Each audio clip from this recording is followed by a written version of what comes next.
They're coming to get you, Barbara. Stop it! You're ignorant! They're coming for you, Barbara. Stop it! You're acting like a child!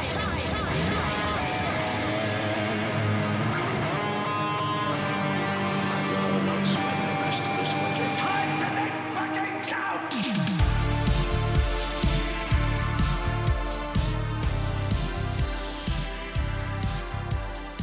Hello and welcome to Cemetery Screening. That's us. Where we put the Jesus in. Jesus Christ, that year went way too quickly for Yes, me. it did. Indeed. What the hell happened to 2025? I think it's just because we're in so much perpetual nightmare of how the world is. that Indeed. They say time flies when you're having fun. But time flies when you're on the edge of your seat. Yeah, for the entirety of the year as well. Arguably more so. Oh, there's something else. Yeah, I mean, how much worse could the year end than my favourite director, Rob Reiner, being, taken out of this world by the worst way possible, really. Yeah, indeed. I mean, how annoying, more than anything. Yeah, this year's been a tough one for absolutely fantastic creatives, and the loss of Rob, I think, resonated with so many people. Yeah. And I think what's really interesting about this is the fact that it resonated with people who didn't really know that he was behind So many films. these so many beloved films of people's childhoods. Yeah. When I heard of the news, and a lot of people were they were sending out their favourite films that he'd done and starred in, and even I forgot some of them. I was like, oh, whoa, he did those. Yeah. And that hit hard. Yeah. That hit hard. It must be said. And as you said, it's your favourite director, so Yeah, I mean, I can't see Quentin Tarantino doing Stand By Me, but I could see Rob Reiner doing, The Hateful Eight. yeah, and putting his own spin on it as well. Yeah. When I looked at the filmography, and I was like, there are so many genres that he's put his stamp on, Yeah. and the fact that these films are like staples of that genre. Yeah. And you look at what he's most well known for, and you think, that's the same guy that did Spinal Tap. It's astonishing. His career was amazing. It reminds me of how the Japanese have a festival for the turnip, because it's always reliable, it's always there, it's cheap, and you can always rely on it. And I feel like that's Rob Reiner. Yeah. If he's making a film, it's going to be good. Yeah, you know exactly what you're going in for. Yeah. You know that you're going to go in there. You're going to go into the theatre and you're going to have a fun, entertaining, heartfelt, emotional couple of hours. Yeah. And even if we look at again, I just mentioned Spinal Tap. All of that is in Spinal Tap. Mm-hmm. All of those emotions. Yeah, it's underneath that idea of that rockumentary. Mm-hmm. But everything is still there. The characters that are created, the shots that are created, the quotes that are still quoted to this day, and rightly so. It all spans from him. I mean, yeah, even rock bands say, "Oh, it was a Spinal Tap moment." Yes, and it's morbidly poetic, I think we can call this. We ended this year with the loss of your favourite director. We started this year with the loss of my favourite director, in David Lynch. And again, just a absolutely amazing, creative, super person. I think that, his creative outlook and his ideas and his view on people, his view on cinema, his view on art, it's really, really left, it's left a stamp on the world. Yeah. His films are still being talked about as some of the best films ever made. Yeah. Again, rightly so. It's been top and tailed with loss, but in doing so, we can talk about these people in the best possible light. We could look back at their films going, that was fucking amazing. Yeah. And I think this time now, I think it's still, they still resonate with us and you guys in going, that's a fantastic film. Yeah. You know, and still today I'm finding things about, like, David Lynch was in this, David Lynch was in that, and I'm like, I didn't even have a clue. Yeah, yeah. And, you know, like, the fact that he cameos in the Cleveland show, the Cleveland Brown show, Yeah. as himself but not himself. Yeah. It's just like, that's the most David Lynch thing I think has ever happened. And then you've got, you know, you've got Rob in The Wolf of Wall Street, yeah. which at the time when I first watched it, didn't have a clue. Mm. And like the fact that he goes from this like, what the fuck, to hello. Righto, Jane. It's so, Yeah. it's brilliant. And you know, you can look at that, and I think you can look at that back. You can look back at that now with just a smile on our face. Yeah. You know, to know that we, and also feel honoured. I think to live in a time where these people were still being creative Yeah. and still releasing things when we were here. Yeah. You know, I was lucky enough to watch Spinal Tap 2, and you know, a phenomenal film. You know, the just again, you look at you watch that film and you go, the amount of people Yeah. that is on board to star in this film, celebrities, and the fact that all of them, you know, they go all out. You know, it's phenomenal, and Yeah. I think that's what is beautiful about cinema, isn't it? This idea that you make something, people get on board, Yeah. and that legacy continues. What we do in life echoes through eternity. Oh, well, we are going to talk about the Running Man remake. Yeah, so this is a... so we went to go and watch The Running Man when it was in cinemas. Yep. And we finished it. We will talk about the film. But we finished it and we were like, I reckon we can talk a lot about remakes, Yep. bad ones and good ones. So this was kind of like the catalyst, we could say, in... The choice for the episode. yeah, the choice for this episode. But as we just said that we watched The Running Man, Rob, what did you think of The Running Man? It felt rushed. Yes. It felt like there should have been like a 3-4 hour version, because it went from you lost your job, don't bring your kid in here. I'm going to spoil. Yeah, there are going to be spoilers throughout the entire Yeah, episode that's- for... But there's going to be spoilers for all the films that we talk about, Yeah. if I'm being honest. Get good scrub. So yeah, loses his job. He's got his daughter. Goes back home. Daughter's ill. His wife comes home from her. It's like a not a dancer job, but kind of like a. I don't know what you call them. It's like a- liaison in like a bar. Yeah, it's like very Hollywood, Yeah. like Las Vegas Strip Yeah, idea, isn't it? yeah, like an entertainer for Yes. wealthy men. Yeah, but not, exactly. not like a stripper. Like they've got them in Japan, don't they? Yes. Like hire a boyfriend. Sort Yeah, of thing, like but- that. Yeah. And he's like, no, don't go back. She's like, well, I can earn loads of money even if it's the day shift. And he's like, no, I'm going to go on one of the TV programs. She goes, don't go on the Running Man. He's like, I'm not going to go on the Running Man. Yeah. Guess what? He ends up on the Running Man. It's quite, his audition to get there was quite cool. But it did feel like they went, you need to be fucking angry, which He played very well. very well. You could feel the anger. Glenn Powell was angry. Yes, he was really angry. And I did see some reviews that were like, he's just trying to be Tom Cruise. No. But I couldn't see it.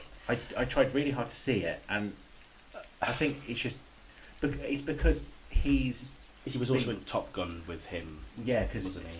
Maverick. he's being tutored by Tom Cruise. That's why. Didn't know that. So yeah, Tom Cruise is taking him under his wing because you can probably see that there's a lot of him in, like he's the next kind of like action guy. Yeah. What I will say is talk about that Mission Impossible thing. I thought the trailer Yeah. for The Running Man was adrenaline, which is just the exact same thing as the Mission Impossible. And I also thought that the title itself, the font of this the Running Man looked just like Yeah. Mission Impossible. It did, didn't it? It was very. It was like, oh, is this a like an even more American version, like a dystopian American future of Mission Impossible? But no, it's Edgar Wright's The Running Man. Yeah. So he gets on the show with 3 other people because they go in Batches, don't they? batches. Yeah. But they're not teamed up like the original. No, they're also archetypes of people who. The character. So the 3 people are archetypes of. You find that out later, though, don't Yeah, so you got, and it's like they've chosen these people specifically because they are the embodiment of that archetype. Yeah, so they go for a lazy, stupid one. Stupid one who basically tells Gets- everybody what's going on. Yeah, they get shot really quickly. Yeah. To keep people like entertained and be like, oh, they're fucking Yeah. stupid, I could do it. And then you've got the outrageous one Who spends all the money. spends all the money, drives off in a car, Yeah. gets burnt alive in the car, from what I She remember. does, Yeah. And then you've got the angry one. The angry one who is sort of like the underdog. Yeah, the 'Cause- underdog. Yeah. Which is obviously Glenn Powell's the underdog. Yeah. But I felt like the people that help him were almost better characters than Yeah. I wanted to know more about the family in the flats. Yeah. If I'm being honest, I wanted to know like where they come from, what their idea, like what is that? Why are they so against him, but they really want to help him win to get one over on the system? Yeah. That's the narrative arc I thought was really interesting. Well, yeah, they really pushed the kind of fake news thing, don't they? Yes, they did. Edit- Wow. So every contestant has to send in a video every day. Every day for a certain amount of minutes. Yeah, I And think they have to post it to the flying letterboxes, which I thought I thought that was really cool. yeah, it gives them like a checkpoint that obviously you're going to get watched, aren't they? So Exactly. So it's you've got to do it really. So it's like you've got to like don a disguise, Yeah. or you've got to pretend to be like a bin man for a bit, Yeah, and yeah. then you put the thing in the bin and you get rid of it. And it's like I felt like there was loads of those, but not a lot of time passed yeah, in the film. yeah, But again, it's a really cool concept. It's a really cool concept, and I think it just gives that little. There's more stakes, yeah, isn't there? yeah, There's more stakes to the actual like he could be walking down the street and any one of them could have been the hunters, yeah, which were awesome. Yeah. I want to point out. Lee Pace, See the head one. the head one. Yeah, he was really good. Very menacing. really scary. The fact that he had that mask on Yeah. throughout the entire thing as well, very reminiscent of like the Robert Pattinson Riddler look. Yeah. I thought Yeah. Military. very military, very no face military. We are the people in the background. We are the shadows. We walk among you, kind of military. Yeah. But I thought they were really cool. I wanted a little bit more mystery behind them. It felt Yeah. like when he got to that complex and then we'll talk about this in a bit, but that shootout, and I was like, oh, they're all dead. Yeah.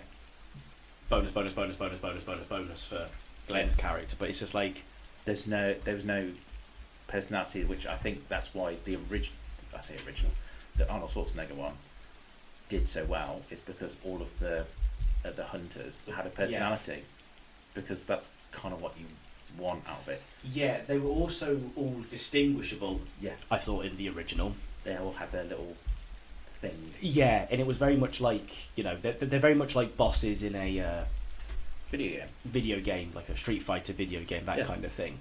But I remember the look of those more than I did the other hunters, Yeah. bar the head one. Yeah, but that's why I think there should have been like a longer version, because the relationship compact to get to the game show, and then they have a nice long middle, like showing you like how it works and building up all that tension, and then it gets to him getting in that car with the girl near the end, Which didn't need to be in it. and then it really goes, didn't and enjoy then that bit. straight to the end, and the Michael Cera part was fucking great. It kind of led up to that, And then it was and over. and then it kind of like you splurged on the screen then, and then everything afterwards, I'm just like, all right, I don't. I don't care. Yeah, the bit in the car, I liked the hijacking bit, and then it just went on, Yeah, and then it turned into a road trip film. I was thinking that she might turn into something at the end, like she becomes like helps him become like the head or like. Yeah, Do you know what I mean? I thought like at the end when they're like saying how like his legacy goes on because he said stuff on live and people start rising up against the government and all the that system. shit. I thought she was going to be like the head of it and stuff.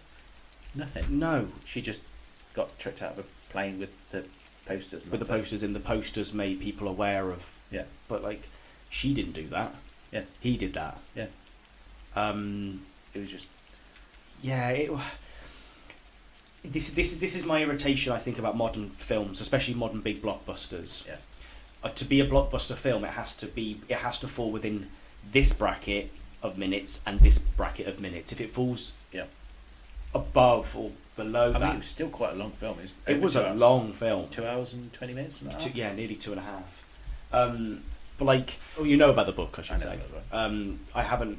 I didn't. I haven't looked at the book. I mean, I've seen the cover. It's now the cover of the film. That's the version they're releasing now. Now a new motion picture by Edgar Wright. That's what Yeah. they're saying. But yeah, We haven't spoken about Josh Brolin. we also haven't spoken about the amazing host of the Yeah. Running Man games, played by who? Coleman Domingo. Yeah, I every time he was on screen, Yeah. I was like, I am here for this. Yeah. This guy is phenomenal. He was, again, it's one of those backup characters that I think, Steals the show. yeah, I feel like some people really went into the roles And some didn't. and some didn't. Like, I think Josh Brolin like held back. I think he was trying to be like sleazy, but by doing that, he was like holding back. It felt like he was. Yeah. I agree to an extent. I liked him. I think he was menacing, but I feel like the kind of sleazy, cutthroat executive type Yeah, and the menacing, it could have.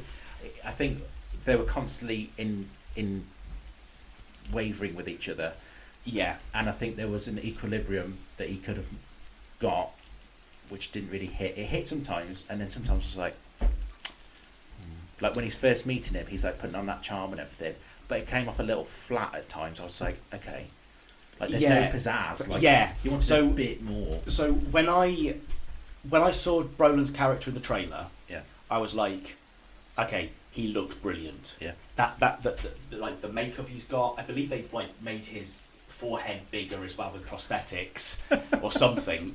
The grey hair, everything, he looked perfect. He looked just like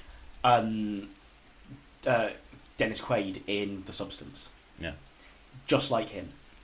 And then because I drew those two narratives, like yeah. the really sleazy character of Quaid in The Substance, close-ups of him eating like a shrimp, like like that all throughout the film, like that really sleazy character. Yeah. Because I drew that comparison with him and Brolin, Mhm. I was like, oh, are we going to get like a really like interesting sort of like, he's a higher up, he wants this, and this because it works for him, but it also, that idea of like the charm that you mentioned. Yeah. And then I was like, I kind of want to see Dennis Quaid in this role now, because Yeah. he didn't do what I want. He didn't do what I thought he would do. Yeah, yeah. But there was also this like, again, I don't know what went through Brolin's head about like what he was doing, what he was thinking. I haven't seen any interviews about this of like, no, I wanted the character to be like this. I haven't seen any of that. But like, I felt there was some like really underground trauma with his character of like, because you said he held back, but it's just Yeah. like, does he see a past self in Yeah. Powell's character? And maybe that's like he's gone Dealing with a 'cause executive. He goes gloss-eyed, doesn't he? Like sometimes he's talking, and it's just like, Josh, you there? Yeah. And then he starts again, and it's like he's like got the batteries back in him, kind of thing. Yeah, yeah. I really, really enjoyed his character, though. I did really. Yeah, enjoy, I okay. just want. I think. I mean, it's hard to think of a film where Josh Brolin's not good. No, and this is definitely not one of them. He is absolutely fantastic in this. He plays the corporate wanker perfectly. Yeah, I just wanted a little bit more. Yeah. Pizzazz. I also, and this goes from what you were talking to me about like what actually happens in the end of the book, or what we think happens at the end of the book. I'm pretty sure he just flies it straight into the building. Yeah, so I had that idea in the back of my mind. The entire time. Like, the entire time I was like, right, that plane, how... No, we'll talk about that in a minute. I was going to talk about the set design. I know, we'll talk about it now. The design of everything is so cool. Yeah. Like, that plane looks awesome. It reminded me of the, that really weird aeroplane in Raiders of the Lost Ark. Yes. That, because the chocks are on it, so it keeps spinning round in a circle. It reminded me of like a really, really modernised version of that. I was like, yes, that's cool. Yeah. But so, at the end of the film, you've got Josh Brolin's character talking to Powell's character through through the screen, isn't it? Yeah. And you can see Brolin, you can see the background behind him. Yeah. And you can see the cityscape and the light, but it's dimming. Yeah. It's becoming nighttime, and you can see the lights in the skyscrapers behind him. You can see them flicker on.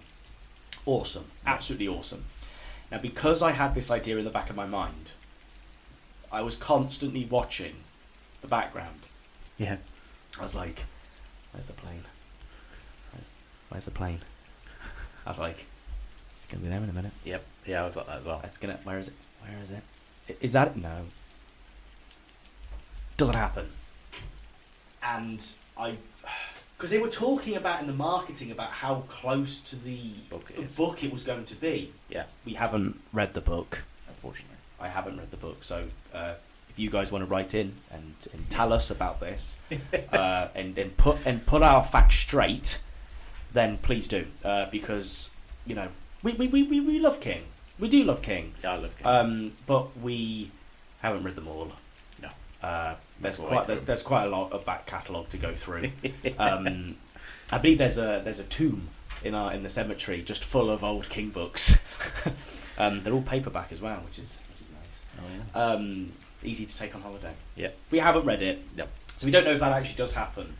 But you saw it somewhere. Yeah, I'm pretty sure, yeah. And I was waiting for that to happen. But yeah, if we are getting all of our facts wrong and we miss something, please write in, because we want to know, what you guys have to think and feel about anything. Yep. But yeah, I was just constantly watching that window. Mm-hmm. And I think that kind of shows you just what you were talking about the Brolin's character not being 100% pizzazz. Yeah. Because I was watching the skyline. I was listening to Brolin, yeah, but I was watching the skyline. Yeah. But yeah, how did you feel about the ending? The really weird sort of I didn't. Again, felt rushed. Yeah. It's build up to him in the plane. They go, right. Well, there's two things that could happen. We make the plane fly into the building, and then that's the end of you, or you can kill the hunters on the plane that killed your wife and child, and you become the new hunter.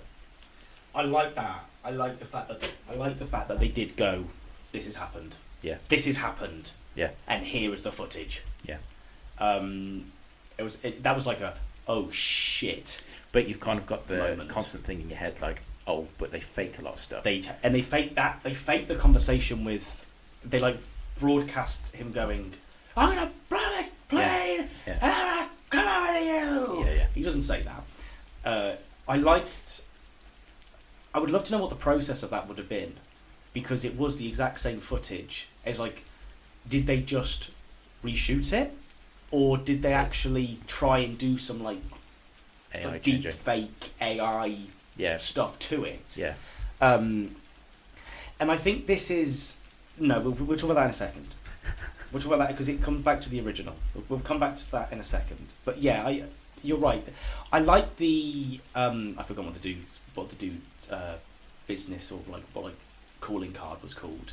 But the guy who makes the propaganda posters, and yeah, I liked the ending of that. But then it was just oh, this feels a bit like a Guy Ritchie film where it's just like bang, boom, like this happens, whoa, cool edit, scratch. It's like it felt really. It felt like what Edgar Wright was like is known for. Yeah. Those really, really cool edits, the really, really everything to the sound, very much like how he designed Baby Driver. Yeah, that's why I didn't like the end. Fuck it.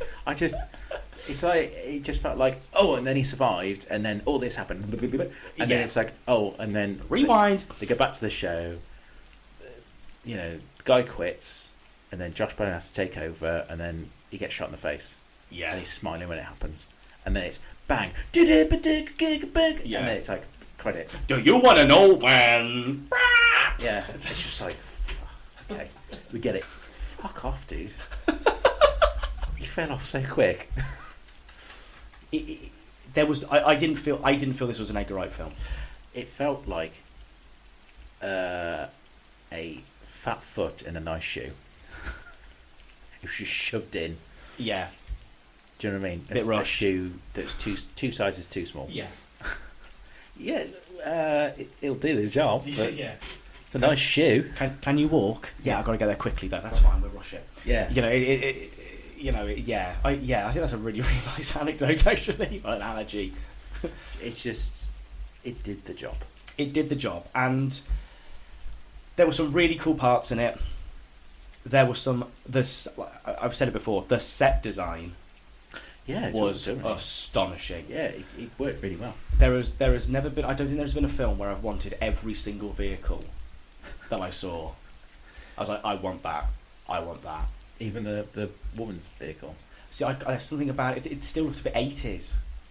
It looks slightly 80s, like modernised. I suppose that's what they were going for, because they wanted obviously the original, so have like a retro feel to it. But and like all the business cars were like 1960s and 1950s, like royal cars, that kind of thing.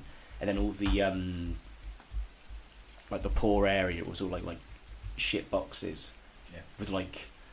It looked like it had pieces of the DeLorean from Back to the Future all strapped to them, which I thought was again really, really cool design aesthetic. What I alluded to earlier was things that took me out of the film. Yeah. One of the main things that took me out of the film was the Arnie bucks. Yeah. It got a giggle. Yeah, it was funny, and it was a nice little nod to the original. But I was just like, oh, okay. Yep. But it's not the same. No. At all. The total, like, the idea of what the Running Man was with Arnie is totally different to what the Running Man is with Powell. Yeah. I think it would have been better if he was just up on a poster or something, like the Running Man. Yeah. Remember him? Yeah. Yeah. I think they should have done what they did with the Arnold Schwarzenegger one as well, and get a pop star in, because they obviously had... Yes. Was it Mick Fleetwood? They could have done that. They could have got somebody who's big now, like fucking Post Malone or something. Yeah, he'd be down. Just to be like a little... Here you go. Yeah. Here's a nod. That's a cool... Like that. See, but you talk about this like being like the film... Like Edgar trying to be like the film nerd of... Yeah.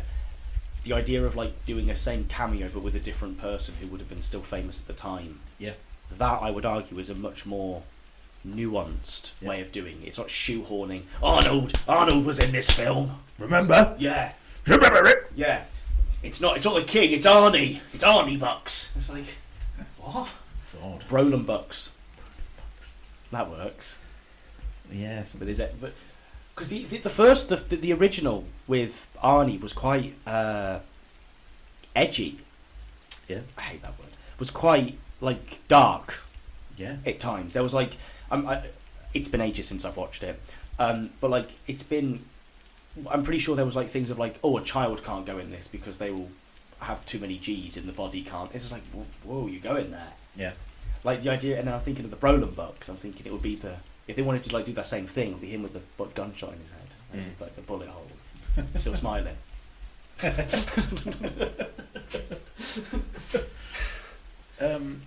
Yeah, the Arnold Schwarzenegger one as well. Because he's such an athletic person. Yeah. They downgrade his body. They make things so when he goes in and for like the medical shit, they put things in to like make his ligaments like harder and stuff. And Yes. shit like that. And I was expecting them to do that because he's like he was always at the top. Yeah. But I suppose what they were thinking is he's so athletic, we can't let him. He's gonna go to the end. Whereas like Glenn Powell, I suppose they just thought he's an average guy who gives a fuck. Yeah, and I think that's what he sold really, really well. He looked like an average Joe Yeah. that is trying to do something for his family. Yeah. An ordinary person in an extraordinary situation. Yeah. You know, it's like, and this I think is the thing with Arnie, isn't it? Okay, like you look at Arnie, you think, right, he's huge. Yeah. You know, he is huge, and the fact that he is this larger than life character, it's like, oh, he's always going to be that person. Yeah. It's like that's where the comical stuff comes in, like when he's like Kindergarten Cop, for instance. Him crouching underneath the door because he can't actually fit under the door. Him trying to like fit into that like really kind of like boring geography teacher's suit. That's where the comedy is, isn't it? Yeah. And then actually to know that he's this hardened cop Yeah. who just barrel rolls over cars and slides across. I'm a cop, you idiot. Yeah. I don't think it landed with Kindergarten Cop 2 though. With Dolph Lundgren. With Dolph Lundgren. I watched it. I love Dolph Lundgren, but I don't know. I didn't finish it. I started it and I was like, I think it's because I went Kindergarten Cop and then it was like more like this. Yeah. Kindergarten Cop 2. I was like, is that Dolph? Yeah. I was like, let's see what that is. It again, we're talking about remakes, aren't we? It's a remake. Yeah. But they try and make it more. Also, I think that kind of style in the 21st century doesn't land as well. No. It's like that's something that you remember from. It's like the pacifier. Yeah, exactly. Or the Tooth Fairy with Yes. The Rock Johnson. Yes, Yeah. that was a casting choice. Yeah. I think you probably could do it, but I don't know how you would. Has to be, I suppose, self-aware. I think this is what I don't know if this is what Hollywood's going towards. This idea of like people being in these roles, one because they're famous, but they're also kind of self-aware about the fact that they're. Yeah. It's kind of like a parody. But then it's like they're just taking the piss. Yeah. They're constantly taking the piss. Which Running Man did you enjoy more? Well, yeah, the Arnie one. The Arnie one. It'll always be the Arnie one. Yeah, always the Arnie one. But I'm going to say this: the new one is not bad. I wouldn't be upset if somebody put it on. No, I enjoyed it. Yeah. It was rushed. It wasn't a perfect film, and it wasn't the original. No. I wanted to see with a big beard, like Arnie with his big beard at the Yeah. start of the original. Yeah. I love that. Yeah. Why didn't he have a beard and everything? He looked really cool. He was like really unconventionally cool as well. Probably because he didn't like it. Yeah, I don't think he enjoyed it. Yeah, and he probably wouldn't see the jawbone. In the pirate film with Jackie Chan, he has a big mustache. I don't think I've seen that. No, I just saw it in Asda and DVD. I was like, what the? When did that come out? Like a proper. Yeah, literally. Oh, Got black Handlebar. hair and yeah, he's dressed up like a. conquistador. I don't even know what to call it. It's almost like a stereotypical flashy pirate. That's the best way to put it. Not like a. Barbosa kind of. No, it's like between Johnny Depp and like one of the English guys, like that kind of dress. Oh, okay. It's a weird mix. It's a Does weird mix. it works though. I don't know if that's in the film. Well, I mean, just saw the picture. I mean, he's quite big. Pirates weren't fucking muscly, so He could captain the ship just Yeah. with his hands. Yeah. he's kicking. Don't need sails. He's just kicking it, but he's just swimming behind the ship. lifting kegs. Yeah. Like Popeye. Forget Robin Williams. Surprised that hasn't been remade, to be honest. Well, there's a horror film of Popeye, isn't there? Yeah, they're doing it with all the stuff that's becoming copyright free, like Winnie the Pooh, Winnie the Pooh. Grinch, Yeah. Popeye. Popeye, I think that's what they've done. because it's cheap. Again, it's a cool concept. It's just cheap and it's that kind of stick it on, it'll be a laugh. Yeah, and they are quite creepy. Yeah, Because of the uncanny nature of it. It's like Yeah. seeing these cartoon characters in real life. It's weird. yeah.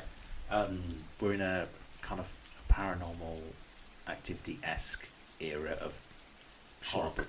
But yeah, that's the thing. Yeah. But again, some of the ideas of those I think are really cool. I Mm-hmm. don't think it's executed perfectly, but again, what's that down to? Money. Yeah, Always the way. yeah, but I mean, the Winnie the Pooh one got a sequel, It did indeed. so Blood and Honey. Blood and Honey. Piglet. Piglet's in it. Really creepy. Yeah, I've not watched them. I haven't seen it. I think I've seen screenshots, or I've seen a bit part of it. Piglet looks terrifying. That's Oh, a sentence pigs. I didn't think I'd say. Pigs usually do, don't they? Yeah, it'd been on all fours as well. Somatosaur, isn't it? So that's why Yeah. the people in the pig masks and so that's the creepy aspect, and then it goes to Or that body Am- horror, Amityville Horror. Amityville horror, Pig at the window.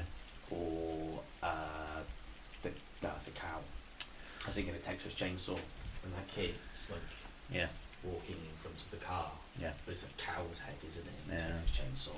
With a pig. Yeah. What did King think of the remake? I don't know. I haven't said anything about. I imagine they. Shuffle up. I imagine they probably tell him to hold his tongue for a bit, and then like 3 years later, be like, it was all right. Yeah, because King is notoriously, rightly so. It's his original thing, I would argue. Yeah, because King's I mean, it's fucking- like when you look at a horror book and it says, you know, the future of horror, Stephen King. You're like, did he actually say that, or have they just paid for a line from Stephen King? Okay, so do you want to listen to the 11-word review? 11-word reviews. Hang on, 1, 2, 3, 4, 5, 6, 7, 8, 9, 10, 11, 12, 13, 14, 15. It's a 15-word review. Right, he said, and he put this on X, to the trailer drop, I believe. So yeah, the trailer came out, he obviously saw it before, and he said, I've seen it, and it's fantastic. Die Hard for our time. A thrill ride. We are talking about remakes, good ones and bad ones. Yeah, this I think is a very contentious topic in the sense that it's a weird one actually, because when you think of a remake, I don't know how people usually think of a remake actually, but I like the idea of seeing what a new vision of the same film. Yeah. I mean, we've all got favourite films. Yeah. I'm pretty. I think about it sometimes about like what they might look like with a different director at the helm. Would they be good? Would they be bad? I don't know. There is a certain type of film that shouldn't be touched. Like yeah. RoboCop, for one, everyone says they shouldn't be touched. I know one person that enjoyed it. What the new one? Yeah, It was shit. it was shit. I haven't even seen it. Don't want to. Don't want to watch it. I have seen it. I was looking forward to it, and then I started seeing all the videos of it, and I was like, oh, fucking hell, you watch that. It wasn't even that. It's a 12. Yeah, exactly. Sorry, if you're going to remake an 18 that's known for its gore, don't. But don't get me wrong. It was shocking. Put it There was a down. shocking scene in it. The scene where Alex Murphy finds out that he has nothing of him left. That terror in his face. That was Yeah. cool. Yeah. And it's something that I don't think it really explored in the original. It did, but it didn't to the extent of like, oh my god, I've got nothing left. Yeah, it's more the metaphysical. Yeah, exactly. And the original's all about him trying to get his like humanity back, isn't it? Well, yeah, is he human or is he a machine? Yeah, and then but in this one it like starts off with him going, there's nothing of me left, and it's like it loses that. Also, the people in that, there's Samuel L. Jackson's in that film, and I think they thought it was going to be a Gary Oldman's in it as well. alley-oop, just dunk it in. Yeah, no, I Nope. didn't. I don't think there was anything. I think the only thing I liked was that scene that I just mentioned, and Gary Oldman. Yeah. I like Gary Oldman in anything. I think Gary Oldman's a brilliant actor. So They I had think- loads of ED-209s as well. yeah, It's just one. yeah, and there was drones, Yeah. and he was, I don't care. I don't want to see drones. If there's fucking loads of them, it's not much of a threat, is it? Exactly, and this, it's this idea of like, it's like the ED-209 was this like super machine Yeah. that couldn't go downstairs. But like the fact that RoboCop couldn't actually fight that thing, Yeah. he was like grabbing onto it, Yeah. But yeah, The remake of not for me. Well, we're going to talk about our own choices for this subject, and obviously we both agree that the Robocop remake is fucking pants. So you get that one for free. You get that one for free. But yeah, no. So yeah, we've got one good one each and one terrible one. Well, in my case, it is absolutely awful. My bad one is like, some people like it, but I don't like it because that's all subjective. Yeah. But so I'm going first. Yeah, my go for it. good one is Invasion of the Body Snatchers from 1978. Yes. Yes. This was on the TV the other night, the original. Was it? The 50s, No, the 50s one. yeah. Oh, there's another one before that, wasn't there? No. So you got the 50s one, Yeah. 1956. Then there was the... Then there's 1978. And then there's the other one... Then there's 1993, Yeah. Body Snatchers, with R.Lee, is it Kramer? The guy from fucking Full Metal Jacket, the drill sergeant. Got him in it, and Forrest Whitaker and a few other people. Yeah. Pretty forgettable. And then, in 2007, you have The Invasion. Now, this is like an all-star cast. Nicole Kidman, Daniel Craig. It's got Jennifer Wright. Cartwright? Is it? Yeah, Jennifer Cartwright. No, Veronica Cartwright. Veronica Cartwright. And Jeffrey Wright. That one, so the 2007 one is it's kind of widely hated, Yeah. but it's starting to get a bit of a cult following. The 1993 one was widely hated and has now got cult status. A lot of people like that. I'm going to say this right now, I didn't even know they remade one in 2007. Yeah. Arrow released it, Is that what that was? and everyone fucking moaned about it. They were like, why the fuck are they releasing Oh, I see. The Invasion? It was a terrible film. Yeah, I've heard of the 1993 one because Yeah. I remember looking at it and seeing that it was called Body Snatchers. I was like, Yeah. oh, is that? It's like on an army this? base. Yeah. But yeah, the 70s one is the. I think it's a good remake because it did what you said, that it takes a different view. It takes the base story, Which is brilliant. Yeah. The first one is obviously all about communism. Mhm. The Red Scare and everything in the 50s and how America. Yeah. A lot of those B movies are all about communism, aren't they? Thinking about it. Well, yeah, because back then, obviously, the writers, you had to be anti-communist, or you were on a list and that was it. You lost everything. Yeah, I think my favourite one of those weird B movies from the 50s that is that communist idea is Tarantula. I love it. So, I mean, I'm sorry, I've never seen Tarantula. I'm guessing scientists. Scientists in this like lab in the middle of the desert somewhere. Yeah. Can't remember. They make this stuff that makes things bigger, and it's there to fight. They make these things bigger so they can fight an enemy. Right. And there's a tarantula. Yeah. And this stuff goes on this tarantula, and the tarantula just keeps growing and growing and growing. Right. And then you just see it just walking across. It's about communism growing and growing and growing. It's about a scare, isn't it? It's about this. Because it's them as well. Them, the ants. Ants. Yeah. Which obviously makes sense because they burrow underneath things and Yeah. then they get in found the underbelly. infesting it. Yeah. No, sorry. Carry on. But yeah, it takes that Red Scare and turns it into sort of I don't know what it's kind of existentialism, isn't it? People losing themselves. Yeah, it's also this idea of like we don't know who's who. Yeah, that's the people's intentions. Yeah, and it's like I think that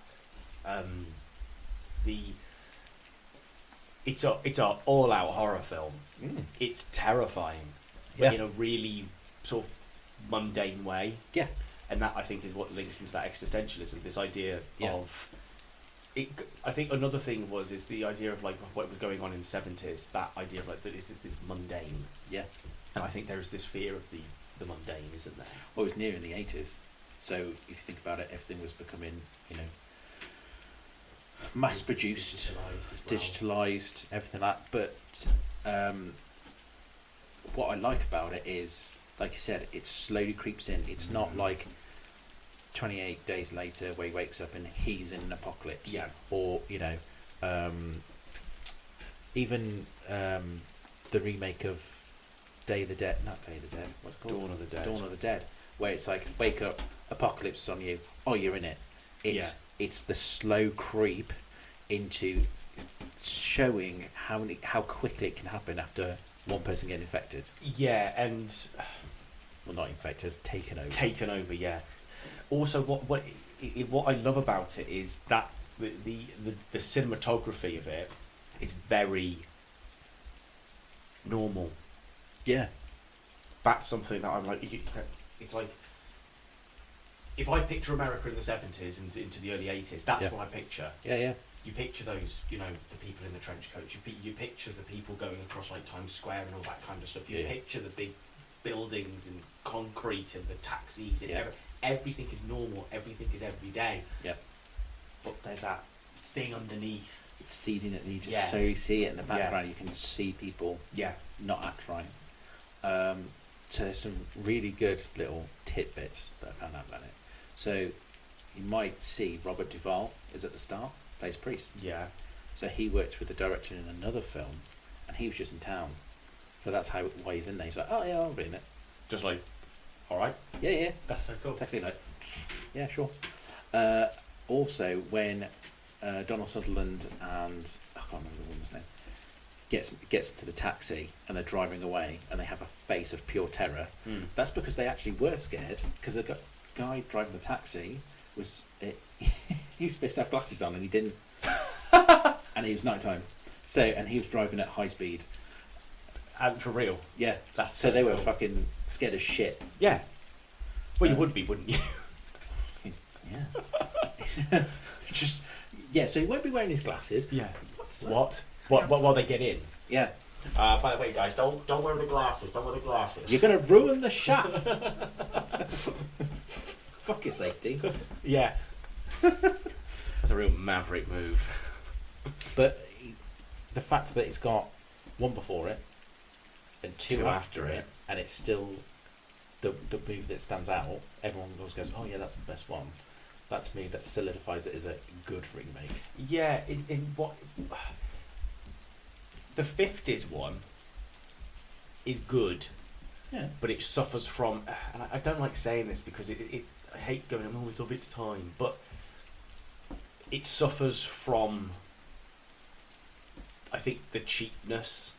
Oh yeah. Because it's such a good idea. Yeah. It's a brilliant idea, but I feel slightly annoyed that there isn't more of that idea being shown. It's still very studio system based. It's still very like, and what does this do? Well, this, miss, this is that, and it's like then they give you like 5 minutes of exposition. It's like, right. Well, yeah, that's how they And had that's- that time yeah. and stuff in it. And it's like, I suppose it was of the time where people used to go to cinemas to fool around, though. yeah, it was. And another thing, it's a horror film. Yeah. Horror films were cheap trash, Yeah. weren't they? Well, if it was about the Red Scare, they probably got some sort of funding because it was Yeah. anti-communism, especially It's because it's propaganda. such a strong message. But Yeah, it's propaganda. That's what. So they probably said, he's got to have this, you've got to explain this. Why is this doing this? Yeah. Because that's what America's all about, isn't it? Yeah. You got to hold the Pepsi can in shot. Yeah. Yeah, I love it. It's a great film. It's quite cozy as well. It attacks you, but if you've got it in the background, Yeah. it's quite comforting. Yeah. But that last scene where he's sat and the boat's going by Yeah. and he thinks he's being saved when he's not. I mean, Sutherland's performance in that is phenomenal as well. It made me look at other Donald Sutherland films. Yeah. That's why I watched Don't Look Now. Don't Look Now. That is a fucking fantastic film. That's a beautiful film as well. It's all shot in Venice. Venice, yeah. It's all shot there, and it's creepy. Yeah, It's creepy. really unsettling. Just because it keeps you on the edge the entire time. 'Cause you're like, what Yeah. the fuck is going on? Yeah. The entire time. What I love about that film, I think, is, and this is a really, really weird segue, which we did not plan, and I really, really stress that. So Don't Look Now was a part of a double bill. Yeah, so people when The Wicker Man Yeah. came to cinemas, Yeah. it was put on a double bill with Don't Look Now. And Don't Look Now, and then if you bothered to stay, you Yeah. got to watch The Wicker Man. That would be quite a... Why don't they do that now? The only Double bills. films that I've seen consecutively are the Captain America films, 1 to 3. Because it's when the third one was being And released. they just make them. Yeah. The worst thing is, the person that I went to go see it with worked at the cinema, and he didn't tell me Civil War was in fucking 3D. Oh. And we were sat at the side, so I had to run, go Grab by the 3 glasses. seats, come back, and I had to basically start. I started watching it when they were running down the fucking highway. He went, "Oh yeah, sorry." Ah. Thanks, dude. But the worst thing is, they worked at the fucking cinema, So they should. and they chose to do this. They had first picks, and they went to the fucking side. Yeah. That pissed me off. So it was all off.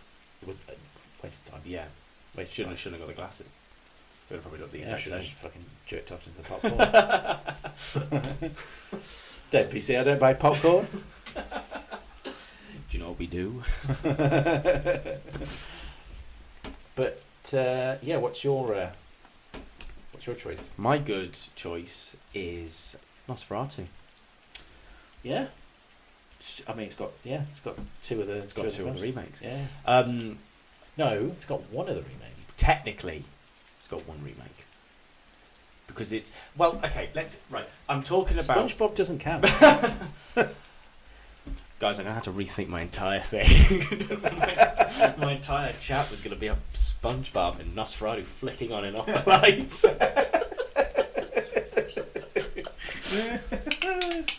Nosferatu. No, so my good pick is it's Nosferatu. Robert Eggers's Nosferatu. A film which I had so much hype going into it, Yeah, and that hype really lived. I think anything he does now is going to have it that was- hype. It was absolutely phenomenal. Now, the reason we were sort of like just talking about what is it a remake for? Technically, it's a remake for the 70s one. Yes. Well, it combines both. It does, but The first- it's more. I would argue it's more of a. It's him trying to remake. Yeah, Herzog's. Yeah, Herzog's Nosferatu, but that in itself is a remake of the Now's Nosferatu from the 20s. Yep. Film which is over 100 years old now. Yep. Now, the 70s one is brilliant. The 70s one has this beautiful dreamlike quality to it. Yeah. You know, you the scenes where when they're in the town, it's beautiful, and it's shot in film as well. So it's shot in film, and it Yeah. looks brilliant. It's weird how it looks both in the 1900s, but also the 70s. I don't know why there are shots in that film which make me go, "This looks like a TV film," Yeah. because of that really weird sort of like dreamlike quality that it has to it. Weirdly, I was watching a guy go through some horror films that he's watched recently, and he said Session 9 feels like a made-for-TV movie. Really? He said it feels like it's made for Ghostbusters. And after watching what's his face from CSI Miami Yeah. do the famous like "fuck you," Yeah. I see it. Yeah. It's just, again one of those films where it's on my shelf. I haven't taken it out of the phone. Yeah. I know. We'll We've get got- around to it. Yeah, we've got many of those. I mean, we love, like a lot of people do, and rightly so, we love Robert Eggers as a Yeah. director. Every single thing he has put his mind to, and his ideas, and his, his filmography, his writing, his cinematography has been absolutely phenomenal. The Witch, The Lighthouse, It's Northman, Nosferatu. it's like he's Stanley Kubrick, but not as arseholey. He's Well, not he did fire that man for not using a right hammer. well, if you've been hired to do a job and Do it right. Yeah, I guess. and the job says use Period tools. And he gave them to these people. Yeah. He found them out, didn't he? yeah That was on the set of The Witch, by the way. yeah. So there you go. Yeah. So I don't really blame him for that, No, I because at the end of the day, it's his not vision. done. Yeah, if it's not done the way he wants, obviously the builder probably went, "What's the fucking difference? It's a different hammer," but But there's a massive difference. Yeah. The nails wouldn't go all in. Yeah, exactly. And I was about to say, if they went in one key, if they left a mark, it's all things to him that would have cared. I mean, the thing that I think one of the main reasons he is so caught up, especially with The Witch, with the set dressing, he was a set designer. Yeah, exactly. So he has this already built into his mindset. Well, Stanley Kubrick was a photographer. So his like vision and the actual what he wants on screen is. Yeah, so he was very good at knowing how to like set up things to Yeah. make it look nice. And with photography, you get loads of chances. Which I find well. most of the best directors were something else before they went into it. Yeah, 100%. The you know, like Ridley Scott he did adverts. yeah, you've got people doing music videos as well. And Yeah. so, and like the idea of like the the edits in a music video going like The director of the 2007 Invasion, funny enough, all his music videos. I went through his not just music videos. fucking shitloads. Not just a few, shitloads. I really want to watch the 90s one. Yeah, the 90s one. Yeah. I know of its existence. I've never watched The poster's it. fucking sick. Is it? Oh yeah, it's like a woman and then her like head's being like cracked, like it's like splitting open. There's like a weird thing coming out of it. It's like really stark, like it's like purpley red, That's really cool cool. blue. It's like But no, Nosferatu. Again, like I said, I went in there. I watched it twice in cinemas. yeah, you did. I watched it once. Yeah, I watched it twice in cinemas, and the thing is, I knew everyone was going like, "Oh, it's a remake of the original," and then you realise, and I realised that it wasn't. There's bits from each. Yeah, but everyone was like going, "Oh, Eggers is going to remake this piece of German expressionism cinema," Yeah. and you're like, "He would be brilliant at that." I don't think you can now. Can you? But like, everyone then was starting to like go like, well, not everyone, I'm exaggerating, but like a lot of people were like, "Oh, it's the Werner Herzog version." It's like, so what? Yeah. That's a brilliant film in its own right. And this is what I was on about right at the start. There are two different directors with a different vision. Yeah. But what I think is really interesting about all this is the original Nosferatu was done in the height of the German expressionism in 1920s silent cinema. Yeah. The Werner Herzog one was done in the 70s, where the horror train was going back up. People wanted to go, and horror was not becoming, or went away from this schlocky, oh, you're useless because you like horror films sort of like thing, Yeah. and it started to gain traction. You know, Invasion, for instance, it started to gain more traction. Thanks to directors, like Wes Craven. Wes Craven, you've got Cronenberg. I know he's not horror, but there are elements of horror within his films. Alien came out in the 70s. Yeah, Ridley Scott's Alien would have also around that time. Yeah. Where people were like, "Oh, horror is something quite big now," and then obviously you've got Eggers' one in 2024. Yeah. And I suppose it came off of the what you call it, Exorcist. the horror train.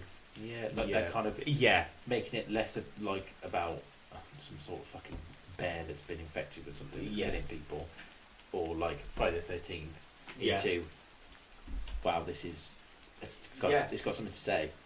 And that's horror, isn't it? That's what people miss, I think, in horror sometimes, Yeah. is this idea that there is. You don't need a massive body count for something to be horrible. No. Or horror. We missed out on that list. Halloween. Yeah. That I would argue Halloween that started Carpenter's career. It started the slash. Well, you can Black Christmas. Black Christmas, I would argue, but I wouldn't say that was the most well-known picture. That was the runt of the horror stuff, and then Halloween came out, which is pretty much the exact same story. But yeah, I prefer Black Christmas. Why? I like the ending. Yeah. The calls come from inside the house. Yeah. Because that's everybody's fucking worrying. Yeah. And it fucking hits you right at the end with the bag on the head, like. That isn't that the one of the posters? Which got and then there's like this like baubles or something around it. Also the iconography of what, like, it's set at Christmas, this time of like goodwill. Yeah. And like it's all family time. Yeah, and the horrible voice on the phone, I think it just stays with you. Whereas Halloween, They remade that as well. yes, they did. Which I like that. I like the remake. I like Rob Zombie's. That second one, I really like the Rob Zombie one. I just like it. What, Halloween? Yeah, No, I was talking about Black Christmas.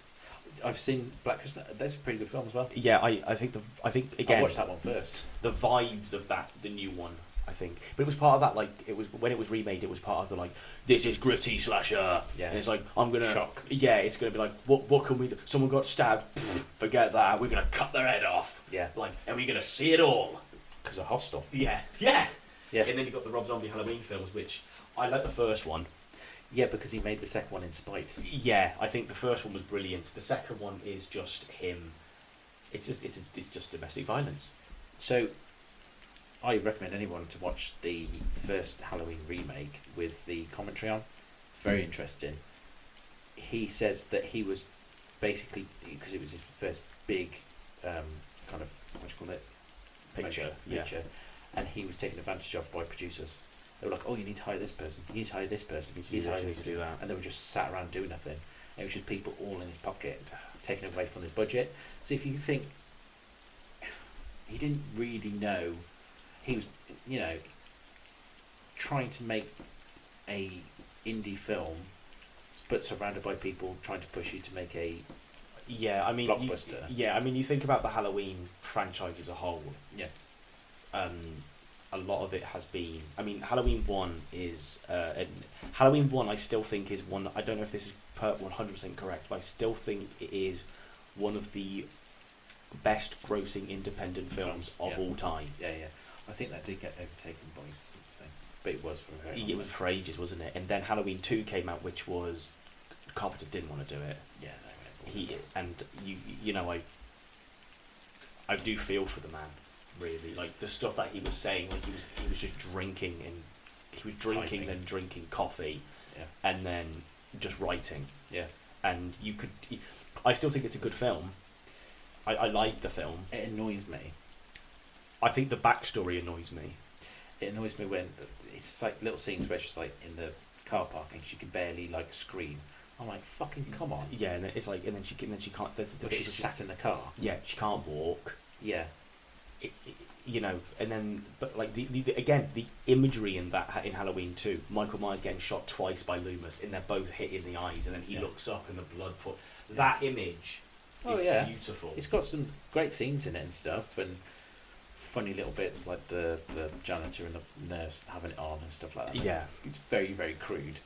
But yeah, there's just so many scenes in the film that I slowly turn off. I'm like, I don't care about them. I don't care about the characters. The reason I've rewatched it quite recently. Well, I say recently, 2018, because the remake of Halloween 2, which bypasses all of the Michael's your brother, Yeah. stuff, which I didn't think was bad. I like that. I think it was a drive, and so when the 2018 Halloween came out, and it was a direct sequel to Halloween, I was like, right, let's watch Halloween, then watch Halloween 2, and then we watch Halloween. Yeah. So we got like which one was best, kind of thing. The 2018 one's pretty cool. My favourite Halloween film is 3 because it's got nothing to do with 100%. No, Halloween 3 is brilliant. We'll talk about this another time. Around Halloween, probably. Halloween. No, Nosferatu. His penis. You got to keep it. Yeah. No, he didn't. Holt did. I think Nicholas Holt got to keep the prosthetic penis. Yeah, he framed framed it, didn't he? Yeah. But no, the reason why I think this film is just so good, and it links in with the ideology that we were talking about right at the start, is the fact that it's a different vision from a different director. This director, Eggers, has got such a clear vision. Yeah. And we already mentioned that. We could go on, and I think we could both just talk about every single part of that film. But the atmosphere. Yes. Don't get me wrong, I felt uncomfortable in cinemas before, Yeah. I felt uncomfortable watching a film at home. I felt uncomfortable in like thinking I'm watching this. Mhm. I don't feel comfortable with that. I have never felt this level of uncomfiness. Yeah. It's everything is going. It's when he first goes into the castle and he kind of like spins you round, Yeah. and then he's sat in the chair and he's sweating, and the things on the fireplace move, and Yeah. it's just like one bit after another after Yeah. another, and his voice is going on in the background, It's and the thump relentless. from the what do you call them, speakers was just hitting my head, Yeah.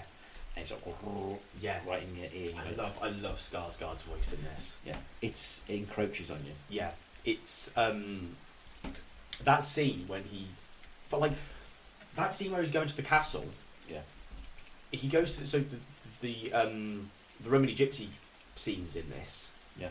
And he's walking, and then the carriage turns up. The door of the carriage opens on its own, but then we've got it's turned into basically black and white cinematography at this point, and you're Yeah. like, is he dreaming? Are we actually seeing this? Is what we're seeing real? The door opens by itself. He glides into the carriage. He doesn't move his legs. No. He's then sat down in the the carriage. We get like the lovely exterior shot of the castle, and then he's in the carriage. Then, as you mentioned, the camera like pans across, Yeah. and then he's outside the castle. Yeah. It's one uninterrupted shot, So and it is one it uninterrupted made me shot. feel like, you know, when you're on the teacups at a At a theme park, yeah, and you kind of get that little whip around bit when you go back in. yes, You kind of feel like you. yeah, That's what it felt like. It was just like in and out, Yeah. and then go back round, and that made me feel uncomfortable because Yeah. it was just. it was constant again movement. non-stop. Yeah, And then he gets to the door. The door opens once again. The castle door opens by itself. Yeah, You yeah. just see this black figure. yeah, That's it. And then you hear him. yeah. And, you're It kind of explains how, what do you call it, the girlfriend feels. That kind of like constant draw. drawing I towards. suppose that's what it's like, a physical showing of how it must feel. Yeah. Because it's that powerful. And then you've got, you've got that entire scene in the castle is just, it's relentless. Yeah. It's horrible. Yeah. But my God, it's so good. Yeah. It's so good. When I saw it the second time, I still felt that level of being uncomfortable. Oh yeah. Definitely. And the fact that still remains, even though I knew what was going to happen, I knew the steps. I would like to watch it on a TV and see if I felt the same, because I don't think I will. I think it's sound. I think sound is such a big thing, and I think that's the reason why the cinemas are better, is because the sound quality. It's like you watch Mad Max Furiosa, for instance. That was When we went to go see In the Mouth of Madness, I didn't expect the speakers to be that good. no, But every those chops and everything, and the yeah. and everything, it just went through you. The lightning, Yeah. in the Mouth of Madness got me. Everything. Yeah, When he's in the fucking room by himself, you can hear everything outside. yeah. But it felt like it was like behind you. Yeah, yeah. That was the I seeing In the Mouth of Madness in a cinema was brilliant. Yeah. I'd like to see Dagon in a cinema, because I've watched it with headphones on, and that made me feel really uncomfortable. The Stuart Gordon, Yeah, yeah. Because all the kind of water, The gargling of the gargling. yeah. When they walk through the streets, it really hits you right in the back of the ear. But yeah, no, I think Nosferatu is absolutely fantastic. The ending is as brutal as you want it to be. Yeah, I wish they kept the steam coming out the arsehole though. I love They didn't have to bung it up. No, they that I thought it was done beautifully. Willem Dafoe is an absolute powerhouse. Yeah. I'm kind of looking forward to him being Scrooge if they go through with that. Yeah, so he's recently announced that he's doing a Christmas There was another Carol. film. He was doing another one. Labyrinth was something that he had his name on. A remake of Labyrinth. I don't know if that would work. Oh, because it wouldn't be family friendly, would it? It would be unless he's trying to tip his hat into family friendly. What? But I don't. I would argue. He would What- probably go Nicholas Hoult as fucking the Goblin King, wouldn't he? Unless he does something different with it. How on earth did we get onto this? Does it matter? I don't think it does. It's about the journey. It is. It's about the friends that and the yeah. pisses that we take along the way. Exactly. But no, what were we saying? We're talking about the ending of Nosferatu. And there's the steam knife. Steve coming out his bum. They shouldn't have plugged the hole. No. No, I love the ending. He's going to regret it. He's going to regret it. Do you think? Yeah. I think he's going to be like, oh, I could have used some steam there. I was adamant that I was going to buy the Steelbook when it came out. Yep. And I did.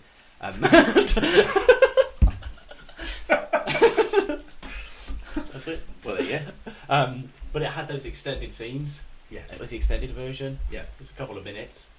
Couple of minutes. Yeah, they said it was going to be 3 hours. Yeah, it's a couple 3 of and a minutes. half hours or something. I believe you could watch that scene on YouTube. Probably.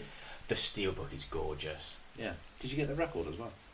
Yes, it has the. I think we got the red one. Yeah. We wanted the. Which one did we want? We wanted the black and white one. Yeah. It had like the grayscale one. But we bought the red one, and it has inside it the deed that Herr Knock Oh, sign. signed. No, that Herr Knock tells. Thingy to sign. Yeah, get Nosferatu to sign Rob Camelot to sign this thing.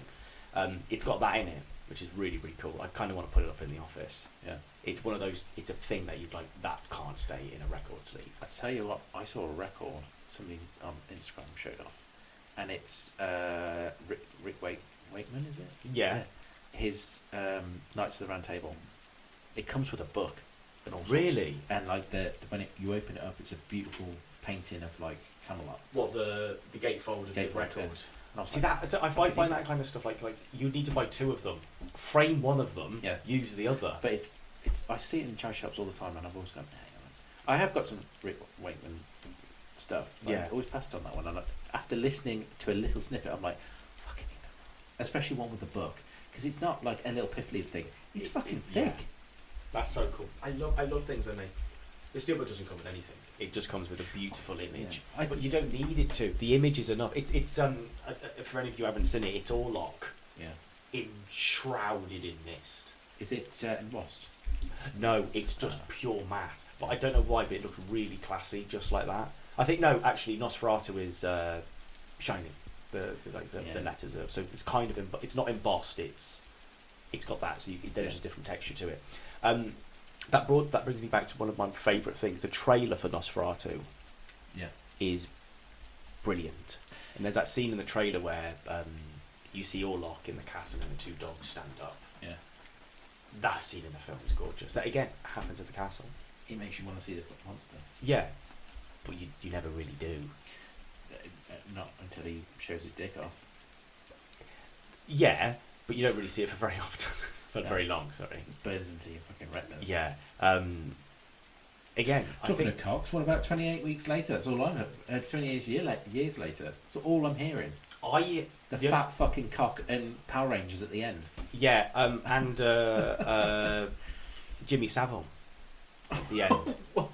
Oh, the guy that looks like Jimmy Savile. That's one of the Power Rangers. Yeah, no, he's a leader or something, and he wears the exact same sort of like the tracksuit, the gold chain. Yeah. He has the. That's what I bleach mean. one. The Power Rangers. Yeah. 'Cause they start doing flips and coming down. Why the fuck did Danny Boyle do that? Well, I think I haven't seen it. Neither have I. We need to put a spoiler thing in. Note for editor. That's past that. It's all over the internet. If you haven't heard that, then. But yeah, Maybe so do. there's that. But I was watching a video. The outbreak. So the outbreak from 28 years is the same outbreak as weeks and days. Yes. 2002 was when the outbreak came out. So, but weeks it stopped, then it got reintroduced. But it's the same. But it's the same outbreak. Well, technically, it's a re-outbreak, isn't it? Yeah. But what I'm saying is, all of this stuff happened and started in 2002. Yes. Yeah. But this Jimmy Savile thing that is being going around is his heinous crimes were not found out. So people were still idolising before the outbreak came out. Is that why they dress like that? That's why they dress like it. Is that confirmed?